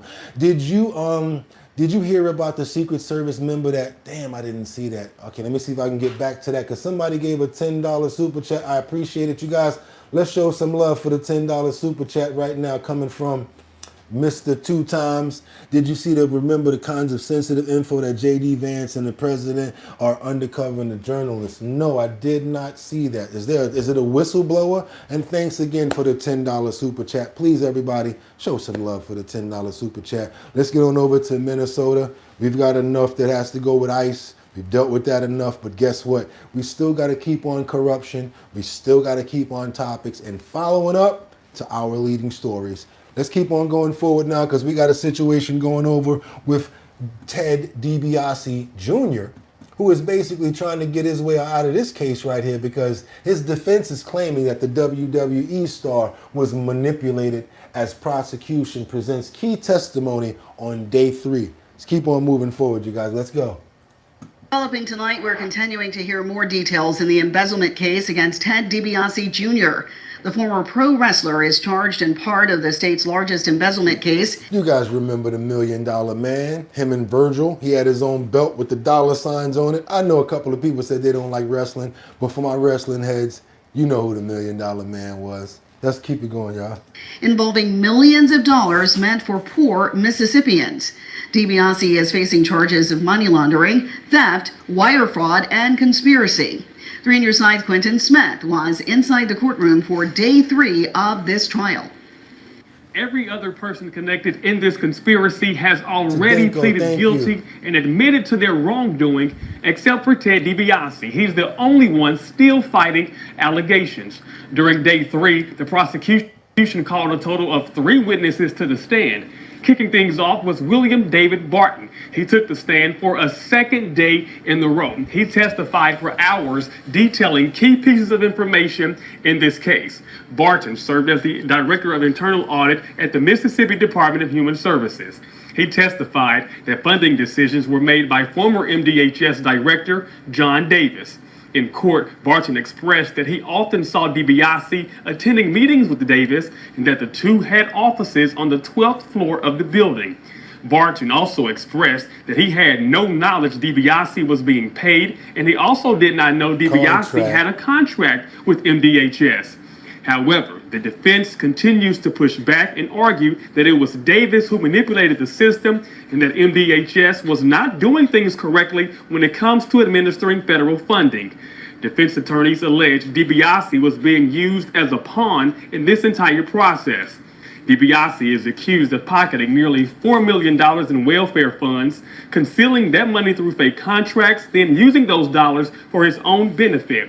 The prosecution still plans to call roughly 80 witnesses to the stand to testify, including John Davis. He'll take the stand and testify on Friday. $1.5 million on a home, about $400,000 on vehicles, and then he spent money on like mortgages and stuff like that when it comes down to Ted DiBiase Jr., the $1 Million Jr. Let's keep on moving forward. You guys double tap that screen because we got to get on over to Korea. That's right. You guys probably won't remember this until you get into the story, but there was the Korean situation where now the Korean government is admitting fault in the Daegu air disaster for the first time. It took me a second to remember this and to recall this disaster. And a lot of times governments don't want to claim, responsibility, or the companies don't want to claim responsibility for disasters like this. I mean, who wants to? But many years later, after doing a bunch of investigations, things actually happen to come out, and that's what happened right here. Let's keep on moving forward, you guys. Let me see something right here. Yeah, because I didn't want to do any more Minnesota crap, so I'm going to skip that right there, and let's get on over here to Korea. North Korea's air passenger traffic reaching a record high in 2025. It looks like business is back to even better than normal for local airlines, which were rocked by major incidents in the last year or so, not least the Jeju air crash that claimed the lives of all but 2 of the 181 people on board. But days after a memorial service was held marking the anniversary of the disaster, the government admitted its fault for the first time. And investigations found that all the passengers on board probably could have survived if the plane hadn't struck a concrete mound after the Boeing 737-800 landed on its belly and overshot the runway at Muan International Airport. So they basically saying because the structure at the end of that runway was so strong, it actually was the reason why they lost their lives, versus it being something that's breakable or breakaway. Once it hits, maybe it'll deploy or maybe some foam pops out or something like that, they would have had a better chance of living. Let's keep on moving forward, you guys. That's what they're trying to say here. On December 29th, 2024, this concrete berm, which held up the localizer antenna system, has been the subject of much scrutiny because of the danger posed by its rigid structure. International safety standards require these navigation aids to be easily breakable if they're not placed underground. In a report submitted to a lawmaker by the Ministry of Land, Infrastructure and Transport, there is this claim based on a computer simulation that the death toll would have been 0 without the concrete mound being where it was, that the plane would have likely broken through the airport's perimeter fence and slid into a nearby field. For the first time, the ministry's also officially acknowledged local violations of regulations related to localizer structures at airports. Bereaved families have responded by urging an official apology from the ministry's investigation board for covering up a man-made disaster. Makes a lot of sense right there, because guess what? Tragedies, you never know. You might need more than what's allowed when it comes to the runway. Any airline that you go to, you already know that they give them like almost half a mile, 5-10 blocks extra footage when it comes, extra length when it comes down to landing a plane. You always have to allow more space. You never know what's going to happen. There might be an emergency landing. The plane might come in on its belly, and you can't have a sound structure at the end of it where it could hit and cause more damage than it just sliding in. They said it could have slid into a field, and it could have been a result of possibly 0 losses of life. Terrible situation that could have been prevented right there, and hopefully they learned from that mistake and that tragedy. Let's get on over to Detroit, where this family is seeking help identifying who powed inside of their home. And when you see this story, it makes you wonder, did this guy have the wrong house? Or maybe the boyfriend or the son has a problem with somebody? Because check this out, you guys. I want you guys to see this right here. Detroit, y'all got to do better. What's going on with this over here? First at 11, a shooting is shattering a sense of security for a Detroit family whose home was targeted while they were sleeping. They're hoping that police find the suspect before he strikes again. Good evening, I'm Mike Duffy. Surveillance video shows an armed man banging on the door before firing off multiple rounds at the home and a car in the driveway. This is something that Nike Tech don't want to own. My Duro wearing their sweatsuit is one thing. Him, I don't think so. 7 News Detroit reporter Brett Cast spoke to the homeowner who is now living in fear. This shooting happened here on Burwood Avenue near 7 Mile. A man pulls up to a home, bangs on the door, and wakes up the family inside, who says they have no idea who this man is. At 4:47 in the morning, this knocking woke up a family of 4, and the man at the door, seen clearly on camera, was a complete stranger. I'm looking and I said, I don't know this man. I've never seen this man. I've never come in contact with this man. He has never been here. I don't know him. The homeowner, who asked us not to show her face over concerns for her safety, didn't realize it was her house at first until the man stepped back and fired off multiple shots. Then returned to the door and banged again. Before Who the hell gonna answer when you doing that? Ain't nobody answering that door. Opening fire yet again. We hear the second round, and that's when the bullets actually enter the home. We have one. Just one through here and one through there. At this point, the homeowner calls 911 and watches on her camera as all 4 people inside stay away from windows and the door. He's looking in the windows, trying to see what's happening. If anybody turns on a light or something, he was going to shoot at it. Without a shadow of a doubt, he was going to shoot. Somebody in the comments says, she know him, bro. Somebody says somebody ain't telling the whole story over here.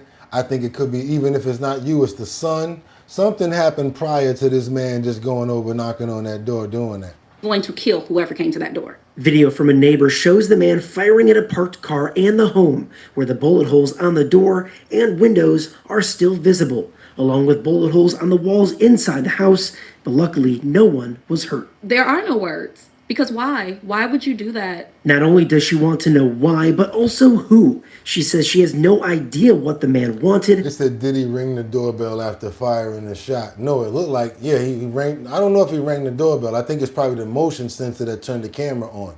He was banging on the door. Then he fired the shot, came back to the door, banged again, and then fired another round. Then started letting off at the cars down the block. But his face is clearly on camera. It was so clear. You can see him. Anyone who knows this man knows who he is. They'll see it. And they need to speak up. Somebody said, get that man his money back. He had a woman in the car. Somebody knows her voice. Somebody knows something. Oh. Speak up. Say something. Oh, hold on a minute. What she said? Hold on. What'd she say? What'd she say? Probably got something to do with the chick. Man knows who he is. They'll see it. And they need to speak up. Chill out. He had a woman in the car. Somebody knows her voice. Somebody knows something. Speak up, say something, because this should not happen to anyone else again. This should not have happened to me. Again, Detroit police are looking for any information. There is also a $1,000 reward for information. If you know anything, contact police or Crime Stoppers at 1-800-SPEAK-UP. Yeah, so she said, chill out. That's what she said. I heard it. She said, chill out, like trying to tell him to chill, probably because you know Popo coming soon. Double tap that screen. Let's get those likes. So look at that. Snitches get stitches. Sounds like a love triangle. Yeah, sounds like chill out. Toll paid. The fool got the wrong house. That could be too now. That's a low, yeah, that could be. It could be the wrong house as well, you guys. You know people always make mistakes. But let's double tap that screen and get those likes up. Hopefully we get that image out and we can figure out who homeboy is and we can possibly figure out what's the problem. I think another comment made a lot of sense too, where they says, get that man his money back. Let's keep on going, you guys. We're going to stay in Detroit right now because in Southfield, you guys heard me, Southfield. I don't know where this is, but it's hot over in Detroit right now, boy, because there was another powering outside of a lounge where a young woman is no longer alive because of this situation. Family is totally distraught behind this, and I would be too. Being outside a Southfield lounge that left one woman dead and another injured. Police say the two women were shot in the parking lot of Bloom Lounge at 10 Mile in Southfield early Saturday. 7 News Detroit reporter Randy Wimbley talking with neighbors who say they have had enough of the violence. Come on, Detroit. Come on. A residential surveillance camera captures a woman's raw, painful reaction moments after learning her loved ones were shot outside of Bloom Southfield, a lounge and speakeasy on Southfield Road near 10 Mile, which opened less than a year ago. Southfield police say they responded to a shots fired call around 2:35 Saturday morning and found 2 women suffering from gunshot wounds. Both were rushed to a local hospital. 33-year-old Alexandra Fields was one of them. She later died at the hospital. Her longtime friend, who was also shot, is listed in stable condition according to investigators. The Fields family tells 7 News Detroit they are too devastated by the loss to speak on camera. It's not cool to go to the club, man. The clubs, especially the ones that already got incidents going on, because innocent bystanders are always the ones that become victims. Double tap that screen, you guys. It gets this story out and it lets other people know what's going on about this. Police say the violence stemmed from an altercation in the parking lot. A 30-year-old man was taken into custody for questioning. It's a disturbance over there. I'd hate to run them out, but they gotta go. They gotta go. We need our peace and quiet. And we need to feel safe coming and going. Linda McDonald lives in the Chateau Villa condominiums behind Bloom Southfield and tells me Saturday's violence is the breaking point after long-standing problems tied to the lounge. HOA President Beyonce Watson plans to bring their concerns to Southfield City Council. The club has become very disruptive to our neighborhood. We're only a condominium community of 30. A lot of retirees live here, and since they've been there, initially it was fine, but it's gotten completely out of hand, screaming, yelling in the middle of the night. They park in our visitors parking. They have blocked our driveways. They parked in our driveways. I mean, you got to expect all of that because it comes along with a club, with nightlife, with alcohol, with D-rugs, with children, minors. You got to expect it. The smart thing that would help out is, like when I used to be in Texas a lot, in Dallas, every time you go outside, sheriff car right there. Or even inside, he's standing by the door. Security, the sheriff. That's right, you guys. Double tap that screen and get those likes up. Miggity, I don't know what the F it's doing. I don't know what you're talking about, but yo, double tap that screen and get those likes up. I'm just reading what was over there, Miggity. Let's get on over to Atlanta because it's a sad situation right here for all parties involved. The victim as well as the suspect who's about to receive 25 years to life. And you need to figure out what he's going to do with that Wolverine afro first. Once he should have cut that off already because I don't know if it would have probably helped him get some less time. But yeah, you probably would have looked a little better, young brother. 25 years for acting up. All new at 6, sentencing day for a South Florida teenager who admitted to killing another teen. A judge today sentenced Keontae Vaughn to 25 years in prison. This right here needs to be shown to other children, other teens that's 15 years old that don't want to listen to their parents. It's outside doing all. I'm outside. We outside. Y'all need to let them see this segment right here. The ruling comes 3 years after Vaughn shot and killed 15-year-old Ricky Ferguson Jr. He was 14 at the time. Good evening, I'm Lauren Pastrana. Thank you for joining us. CBS News Miami's Joan Murray is your reporter live outside the Fort Lauderdale courtroom where the sentence was handed down. And Joan, an emotional day for Ferguson's family. This was so hard for Ferguson's family. You know, it has been 3 years since his death. They are still grieving, deeply grieving. As for the young man who was accused of killing him, he will soon be going from this jail into state prison. The family of the victim, though, says they still have many questions. 16-year-old Ricky Ferguson Jr. was a promising Deerfield Beach High School football player who dreamed of getting a scholarship to Alabama State. But that dream died days after Christmas in 2022 when he was shot at this park while watching a pickup game with friends. The accused shooter, Keontae Vaughn, was just 14 when he was charged as an adult with Ferguson's murder. And are you entering a guilty plea freely, voluntarily, or? To avoid a first-degree murder trial, Vaughn chose to plead guilty to second-degree murder. But before his sentence, Ferguson's shattered family shared their grief. I want you to know that you have caused a big hole in our family. You've made our lives a living hell.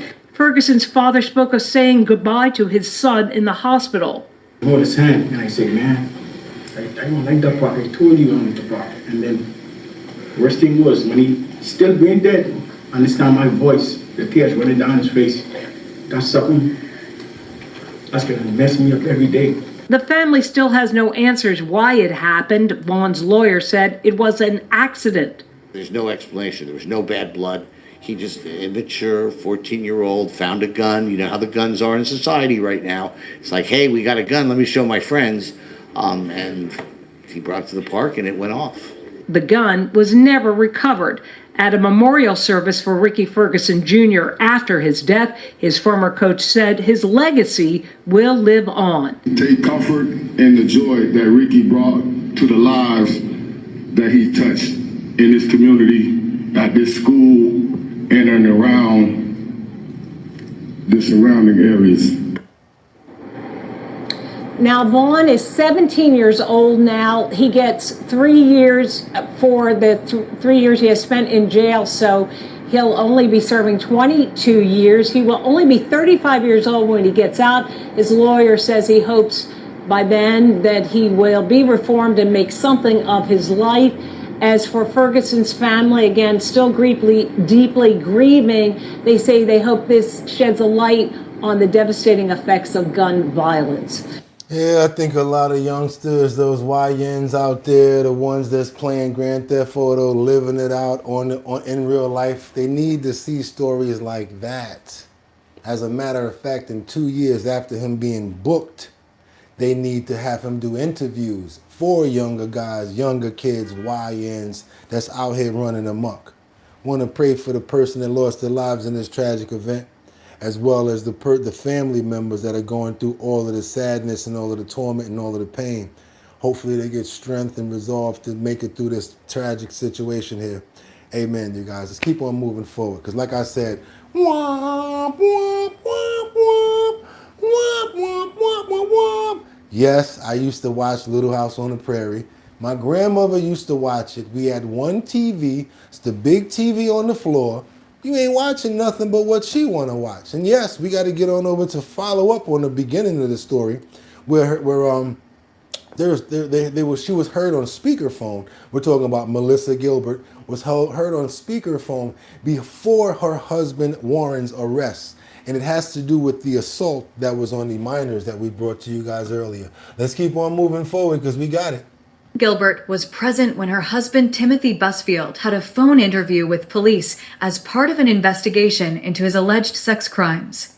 The Albuquerque Police Department, APD, issued the arrest warrant on Friday, January 9th, alleging that actor and director Busfield, 68, engaged in unlawful sexual conduct with two child actors, twin boys aged 11. one of whom claimed that the incident started when he was 7. Officer Marvin Brown indicated in the warrant acquired by People that he reached out to Busfield for a phone interview on November 3rd, 2025. Busfield informed the investigator that he was in New York when the call occurred and that his wife, 61-year-old Little House on the Prairie Star Gilbert, was listening to the conversation on speakerphone. The warrant states that during the phone interview, Busfield allegedly informed police that the boy's parents were upset about being replaced by a younger actor. Busfield recounted to the police that shortly thereafter, he received a phone call from Warner Brothers notifying him of their inquiry into a complaint. After a doctor at the University of New Mexico Hospital, UNMH, informed officers about a suspected case of sexual abuse, police began investigating the allegations against Busfield on November 1st, 2024. The arrest warrant states that during a conversation with Officer Brown, the parents of the victims mentioned that their children were child actors who encountered Busfield on the set of the Fox series The Cleaning Lady, where Busfield was a director. According to the warrant, the boys' parents stated that professionals suggested they were groomed. Later on, though, it was established that the case did not fulfill the acceptance criteria set by authorities at that time. In October 2025, the mother of the victims reported to the police and informed Child Protective Services, CPS, that her children both disclosed that there was sexual abuse by Timothy from around November 2022 to spring 2024. According to the warrant, though, she was initially informed that since there had been no physical abuse, nothing could be done.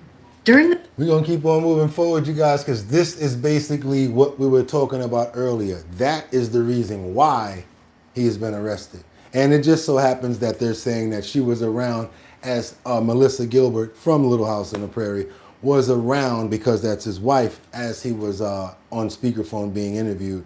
I'm sure she probably wanted to know what the H+OUR was going on. How about that part? Let's keep on moving forward right now because we got to get on over to New Jersey. New Jersey. You know, we got to get on over to Jersey, guys, because a lot happens in Jersey. But stuff like this should never happen in New Jersey, especially when it comes down to a family member, a father, an uncle. How could you do something like this, Paul Canero of New Jersey? The Mansion Mills Massacre trial. Check this out, you guys. It's finally starting. And they're saying that this happened over money. And most of the time, things like this do happen over money. Check this out. A horrific murder case in New Jersey that ripped a family apart and shocked the community. A trial getting underway for the man charged with killing 4 family members and setting their house on fire, as well as his own. News 4's Ted Greenberg is live in Freehold with what happened in court today. Ted? Well, Gilma, Paul Canero appeared emotional at times during day 1 of his trial here at the Monmouth County Courthouse. It is a long-awaited reckoning for Canero, who is accused of wiping out 4 members of his own family for his own financial gain. Crazy. This is Ladies crazy. and gentlemen, allow me to introduce you to the defendant. Paul Canero finally facing a jury more than 7 years after the fiery quadruple murder that sent shockwaves across New Jersey. In opening statements, prosecutors telling jurors the brutal crime was calculated and motivated by money. Greed and desperation. Canero at times appearing upset in court, wiping his eyes. He's accused of carrying out a shooting and stabbing rampage in November 2018 Yeah, you guys, it's a follow-up to the Canero story. Want you guys to see what's going on here. And this here could be a movie. It's crazy. Let's double tap that screen and get those likes up to get more people over here. I really would appreciate it. kill his younger brother and business partner, Keith Canero, Keith's wife, Jennifer, and their 2 young children, Jesse and Sophia, before torching the family's sprawling mansion in Colts Neck. Authorities say he also set a fire at his own house in Ocean Township that same day to make it appear that the entire Canero family had been targeted. He stabbed his niece, Sophia, 17 times over her entire 45-pound body. Prosecutors say Paul Canero was dealing with financial struggles leading up to the killings, and that Keith discovered Paul had stolen tens of thousands of dollars from their businesses, as well as Keith's family. He certainly did not brutally murder the family members that you will hear he loved and cherished and adored so much. Canero maintains his innocence. The defense faults authorities for fixating on him from the start and not investigating another brother who also stood to benefit from a $3 million life insurance policy Keith had created. They did not investigate any other suspects, even obvious ones. And they searched for evidence to support their theory. Canero has been in jail since the murders. His road to trial became bogged down by delays, including the COVID pandemic and legal challenges over evidence. An accountant who spoke with Keith Canero the night before the murders, among the state's first witnesses. For that little girl that's in that picture, they said this little girl over 14 times over for her 45-pound body. 45 pounds, this little girl. I want more people to know about this story, definitely. Please double tap that screen, get those likes up, please. Witnesses to take the stand. Very upset. Did you ever speak with Keith again? Never spoke to him again. And why not? He was murdered. The testimony wrapped up for the day about 15 minutes ago. It's set to resume in the morning. Those jurors are going to be spending many long hours and weeks here at the courthouse. The trial is expected to run well into March. Oh man, I gotta cover that crap with that little girl that got dealt with. Oh my, I don't want to cover that crap. Oh man, why they do stuff like this? Let's get on over here, man. Oh man, I'm not doing that one, Eva. I'm not doing that. What we got coming up over here? What we got? Yeah, we going to the porch pirate. I'm tired of the nonsense, man. I want to pray. Definitely want to pray. Oh man, I know it was 2017. I don't care when it was, because the family that lost their lives, children lost their lives, and it was a tragedy, and you still see that people are still affected by it. I want to pray that the right resolution comes out of this, and I hope that people have healed at least enough to move on with their lives with what's been going on with the irreparable damage that we've seen and we saw that preceded this video. Amen. Let's keep on moving forward, you guys. We got to get on over to the story about the dentist. That's the one that I was looking for. And his wife. The neighbors allege that they're shocked that he's the suspect in this situation here. That's the one that I actually want to get into. I don't want to do that. I want to get into this. The Illinois surgeon accused of killing his ex-wife and her dentist husband is awaiting extradition to Ohio after his first court appearance yesterday. Michael McKee is facing 2 counts of aggravated premeditated murder after upgraded charges were filed by Columbus police, and he now faces life behind bars. While McKee decided to stay silent during his hearing yesterday, his attorney revealed how his client plans to proceed. All right, Miggity.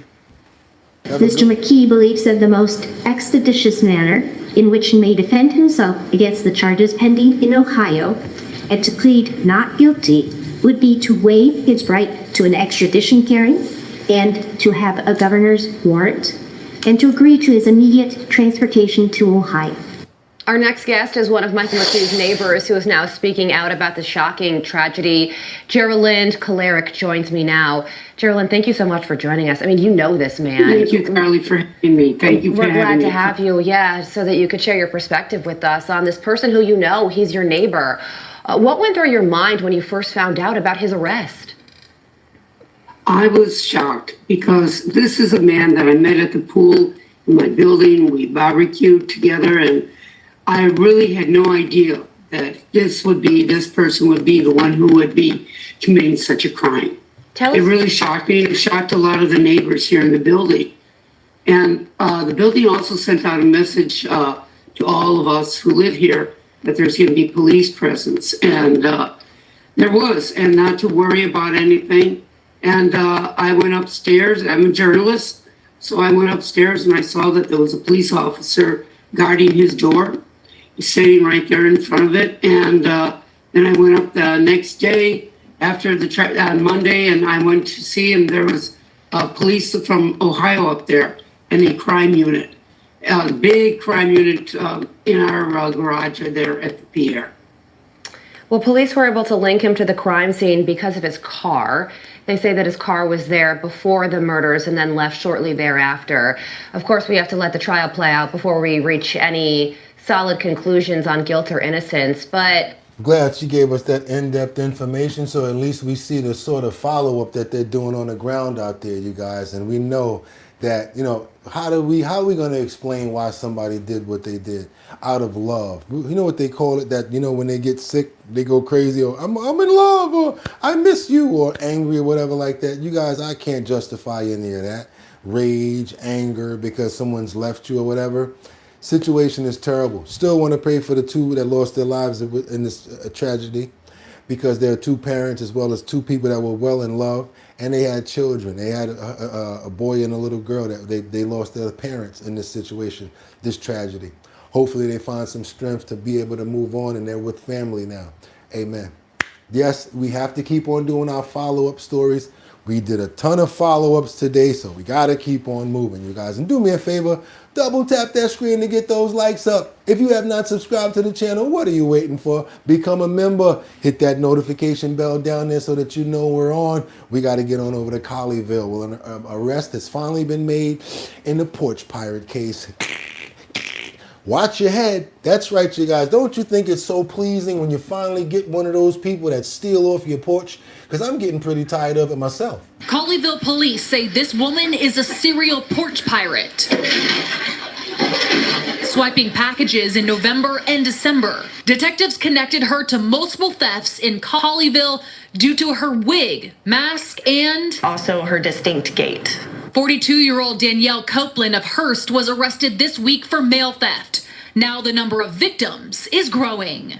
She literally walks up with a bag to do what she got to do, with a wig on, like she trying to hide who she is. We found almost 80 items that were potentially stolen from other residences around DFW. This was like her first Christmas, and so those were her gifts that were getting taken. Children's Christmas gifts gone in a flash for the Fitzgeralds before the sun even came up. That's when the pit bull need to come out right there. Ah! And just wherever he decide to bite, let him. And that's why I don't let nobody play with my pit bull. Because the ones that run around and da-da-da, they run outside, hey, smell on her. Mine don't do that. Mine won't do that. And he ain't in no cage. We don't believe in cages. This his house. And there's a little door right there at the door. So if you try to come on up and get a package, yeah. And whatever happens, happens. It's his property. He lives here. At the time, in mid-December, they just contacted Amazon about their stolen packages. However, Friday, they filed a police report noticing the similarities with the video Colleyville posted. When I saw the post yesterday, I was surprised that she had gotten caught and it had reached out to so many people. Police say in the last 24 hours since they put a call out on social media, the investigation has expanded from 5 cities to 10 cities in North Texas. Fox 4 received other footage from Flower Mound, Corinth, and Hearst. Colleyville police. This was straight up her hustle. She probably got the crazy eBay account selling whatever she can get. Police confirm Copeland committed similar offenses in neighboring cities. They have a collection of videos and they're working with those agencies. More charges are likely coming. Damn. If anyone recognizes a suspect from a potential theft that happened at their residence, we do want them to contact their local police department. All that walking up she did, you think that she lose some weight with her funky big behind. Talking about they recognize who she was from her gait. Damn right, that big old frame. Trying to have on a wig. Bitch, we know that's you. Don't try to lie like you try to put on a wig. Or if I put on a wig and cover my face, they're not going to know it's me. Bitch, you look like Grape Ape with a sweater on. Stop playing with us. Let's keep on moving forward now. Dead wrong for doing that, stealing these people's packages. Get your ass over there and sit down. Matter of fact, get on a treadmill. Straight 3 weeks, every day, 6 hours. Treadmill, that's what you've been sentenced to. Treadmill. Keep on moving forward, you guys, to this Air Canada flight that had a secret stowaway. Imagine you're putting a package inside the bottom of the plane. You're doing your job. You work very well. You want to be efficient. You see a space in the back. You go put that package back there, and next thing you know, click, click, you're locked inside the belly of the plane with the baggage? Oh boy. Air Canada, come to the front of the stage. We got a flight that had a secret stowaway passenger banging on, screaming on the floor to try to be freed from the work area as the plane was taxiing off. Whoa, boy, you talking about, I don't know if he got reprimanded or whatever like that, but I'm going to need a raise after something like this. Air Canada Rouge Flight 1502 was taxiing down the runway at Pearson International Airport, about to take off for Moncton, when some passengers heard frantic banging and yelling from the floor beneath them. And some of the people that were sitting towards the back of the plane heard the person screaming and banging, trying to get their attention. One of the person even said that they called 911. Gabrielle Caron says the pilot soon announced takeoff was delayed because a ground crew member was trapped in the baggage hold. Think so? We're noticing the flight attendants are kind of running back and forth in the airplane, and on the ground we can see the crew gathering around the plane, so we know something's happening. The person is perfectly fine and safe. The plane taxied back to the terminal and the crew member was rescued. This is ground control to main control. We got a baggage person stuck up in the belly of the plane. Canada declined to answer questions from CBC News, but it did confirm that the aircraft cargo doors were inadvertently closed while a member of the ground crew was inside, adding that there were no injuries and the incident is under investigation. While the crew member's experience would have been terrifying, making that flight would not have caused serious harm, says this aviation expert. So there was no danger of, hypothermia or any other asphyxiation. You're not supposed to be in there. We're not supposed to be carrying, individuals, human beings in that cabin, in that hole. He suspects normal procedures were not followed, and investigators will want to know why. What was his state of mind? What was his work content? Was he fully alert throughout the process? I'm just very grateful that, we have a positive outcome. Everybody's safe and healthy. Nobody was injured. That could have had a free trip to Canada, man. I don't know. What do you think, y'all? Y'all think he fell out? Y'all think he went to sleep? Wait a minute. Do you think that it was his fault? Do you think that it was Air Canada, probably the other baggage people's fault? Do you think the door probably closed by mistake? Do you think that he fell asleep? Do you think it was evening time? I don't know what could have possibly happened. You think he hit the ganja and fell asleep on somebody's luggage and was like this? And next thing you know, oh my God, what's going on? Could have been anything, you guys. Let's double tap that screen to get those likes up. Let me know what you think, how this possibly happened. Remember that dog that was saved from the wildfires? Oreo? You guys, you remember Oreo? I don't even remember Oreo, but when I saw the clip, I said, I'm sure somebody's gonna remember this situation. This was a gentleman who went back to his home after the fires. He had saved one of his dogs, but one of his dogs was lost in the fire in the area. I guess she got away. This man went back and was like, Oreo, Oreo, like Lassie, Lassie. And next thing you know, you guys, he got the surprise of his life. Check this out.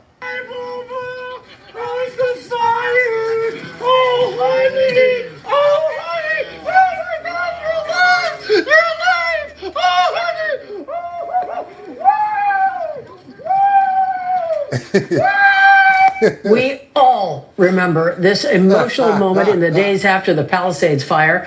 Oreo the dog running to his owner, providing really a moment of much needed joy in all the suffering we'd seen that week. Their story led to changes in the law, in fact, that deals with pets and emergencies. That's right. NBC4's McCullum Medina caught up with Oreo, who gets top billing, and his owner at their new home 1 year after the fire. Nice to meet you too. In the quiet of California's Central Valley, Casey Colvin greets us with Oreo cradled in his arms, the two now living far away from the threat of wildfires. Different, quiet. I gotta be honest with you guys. Somebody in the comments said I think it was fake. I don't think that this is fake at all. The man just came back to try to get his dog and got lucky and found him. You could think that though, but I would rather go with the truth. It's nice. Here, surrounded by orange and lemon trees, Casey has found the calm he once feared he'd never feel again. A place where Oreo and his older dog, Tika, can finally run free. I go to bed early. I don't like to be away from my dogs. Especially Oreo, the dog whose story captured so many hearts around the world. You're alive! You're alive! A year ago, this was the sound of pure relief. Oreo, lost for days in the chaos of the Palisades fire, suddenly charging toward Casey, a moment no one who saw would ever forget, and Casey reacting with pure joy, happy to see his dog finally back in his arms. How do I get to my house? NBC News cameras were there as the flames pushed towards Casey's home, and all he could think about was getting back to search for his dogs. Oreo! Oreo! Casey later shared his own phone videos, never seen until now, of the fire destroying his neighborhood and his desperate search through the ash-covered hillsides. He posted flyers and walked for miles, looked everywhere for Oreo. A year later, the trauma still lingers. Every time I leave my house, I think it's going to burn out. So, it's weird. I hope that goes away. But instead of retreating, Casey pushed forward. He turned his fear into advocacy, fighting for pets that, like Oreo, get trapped behind evacuation lines. He helped pass California AB 478, Friends of Oreo Uniting During Disasters. The law forces cities and counties to create clear pet rescue plans, establish emergency pet hotlines, and hold found animals longer before adoption. If it was fake and he wanted to do it for something like this, I'm cool with it. It's the first law of its kind in the entire country. We were able to get an animal rescue law passed. How about that? Within 11 months. That's totally crazy. He didn't do it, he says, for the recognition. He did it for the families who love their pets the way he loves his. With his new home and his new start, they added also a new addition, a new puppy named Pumpkin. Is it your Hollywood debut? Yes. Pumpkin, also a stray, now keeps Oreo and Tika on their toes. He's getting good exercise. You're very fit. That's right. Casey says his home finally feels whole again. And far from Hollywood, he jokes the incredible journey still might make it to the big screen. Someone suggested Will Ferrell should play me in a movie I can see that. about looking for Oreo. Yeah. I thought that was genius. So if Will Ferrell wants to play me in a movie looking for Oreo and just be the crazy dog dad, I would love that. In the Central Valley. I'm still going with that being real. I don't care what nobody says. I think the majority of the people in the comments are going to go with that was a real situation. I wanted to have been real because it's a fantastic story.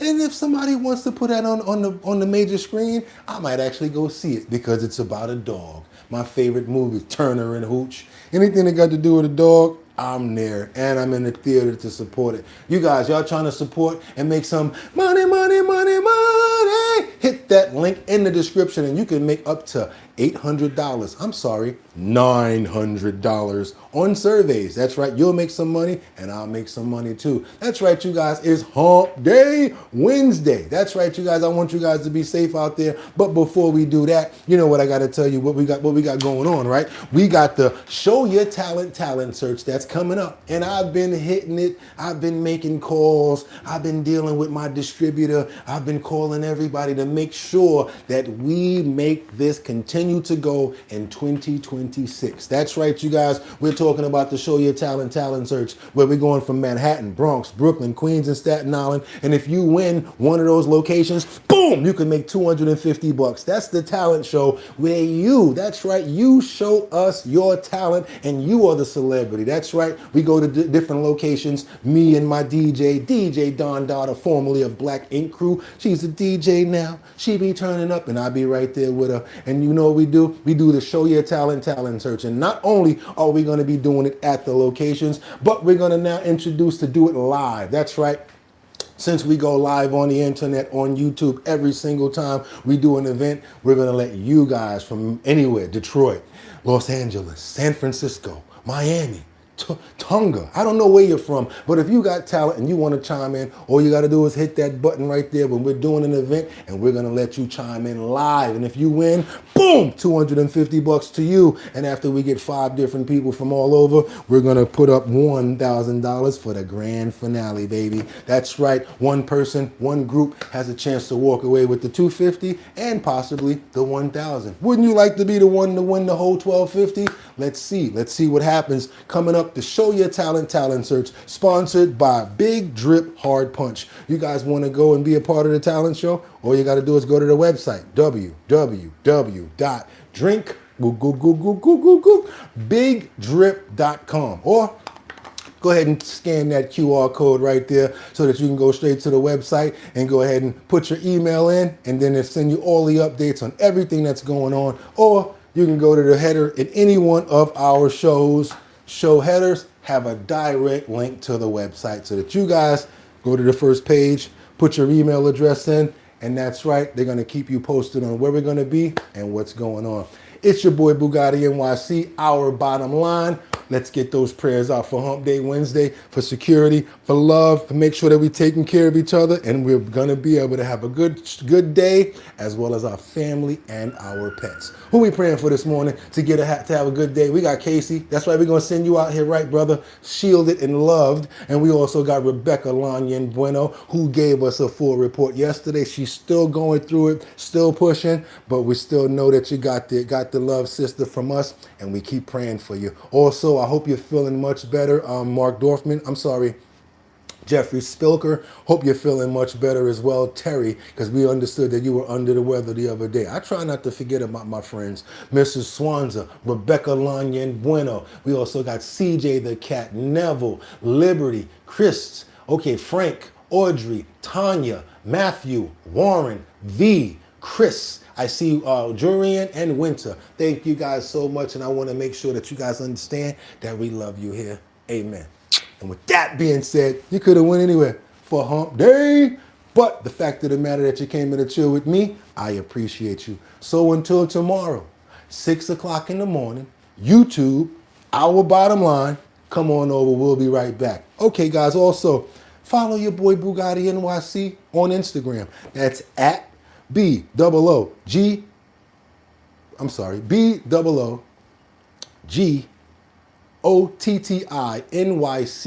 at Instagram. Bugatti NYC. I'm at Instagram all over. We also now have Our Bottom Line on TikTok. We're uploading content, uploading clips. We're getting active, you guys. So TikTok now, Instagram, you can follow me over there. Go over to the TikTok and follow the Our Bottom Line TikTok, because we getting it in, you guys. And like I always tell you, you could have went anywhere, but the fact of the matter that you came in to chill with me, I appreciate you. Hope you guys enjoyed the show. Until tomorrow, y'all know how we do. Get 'em!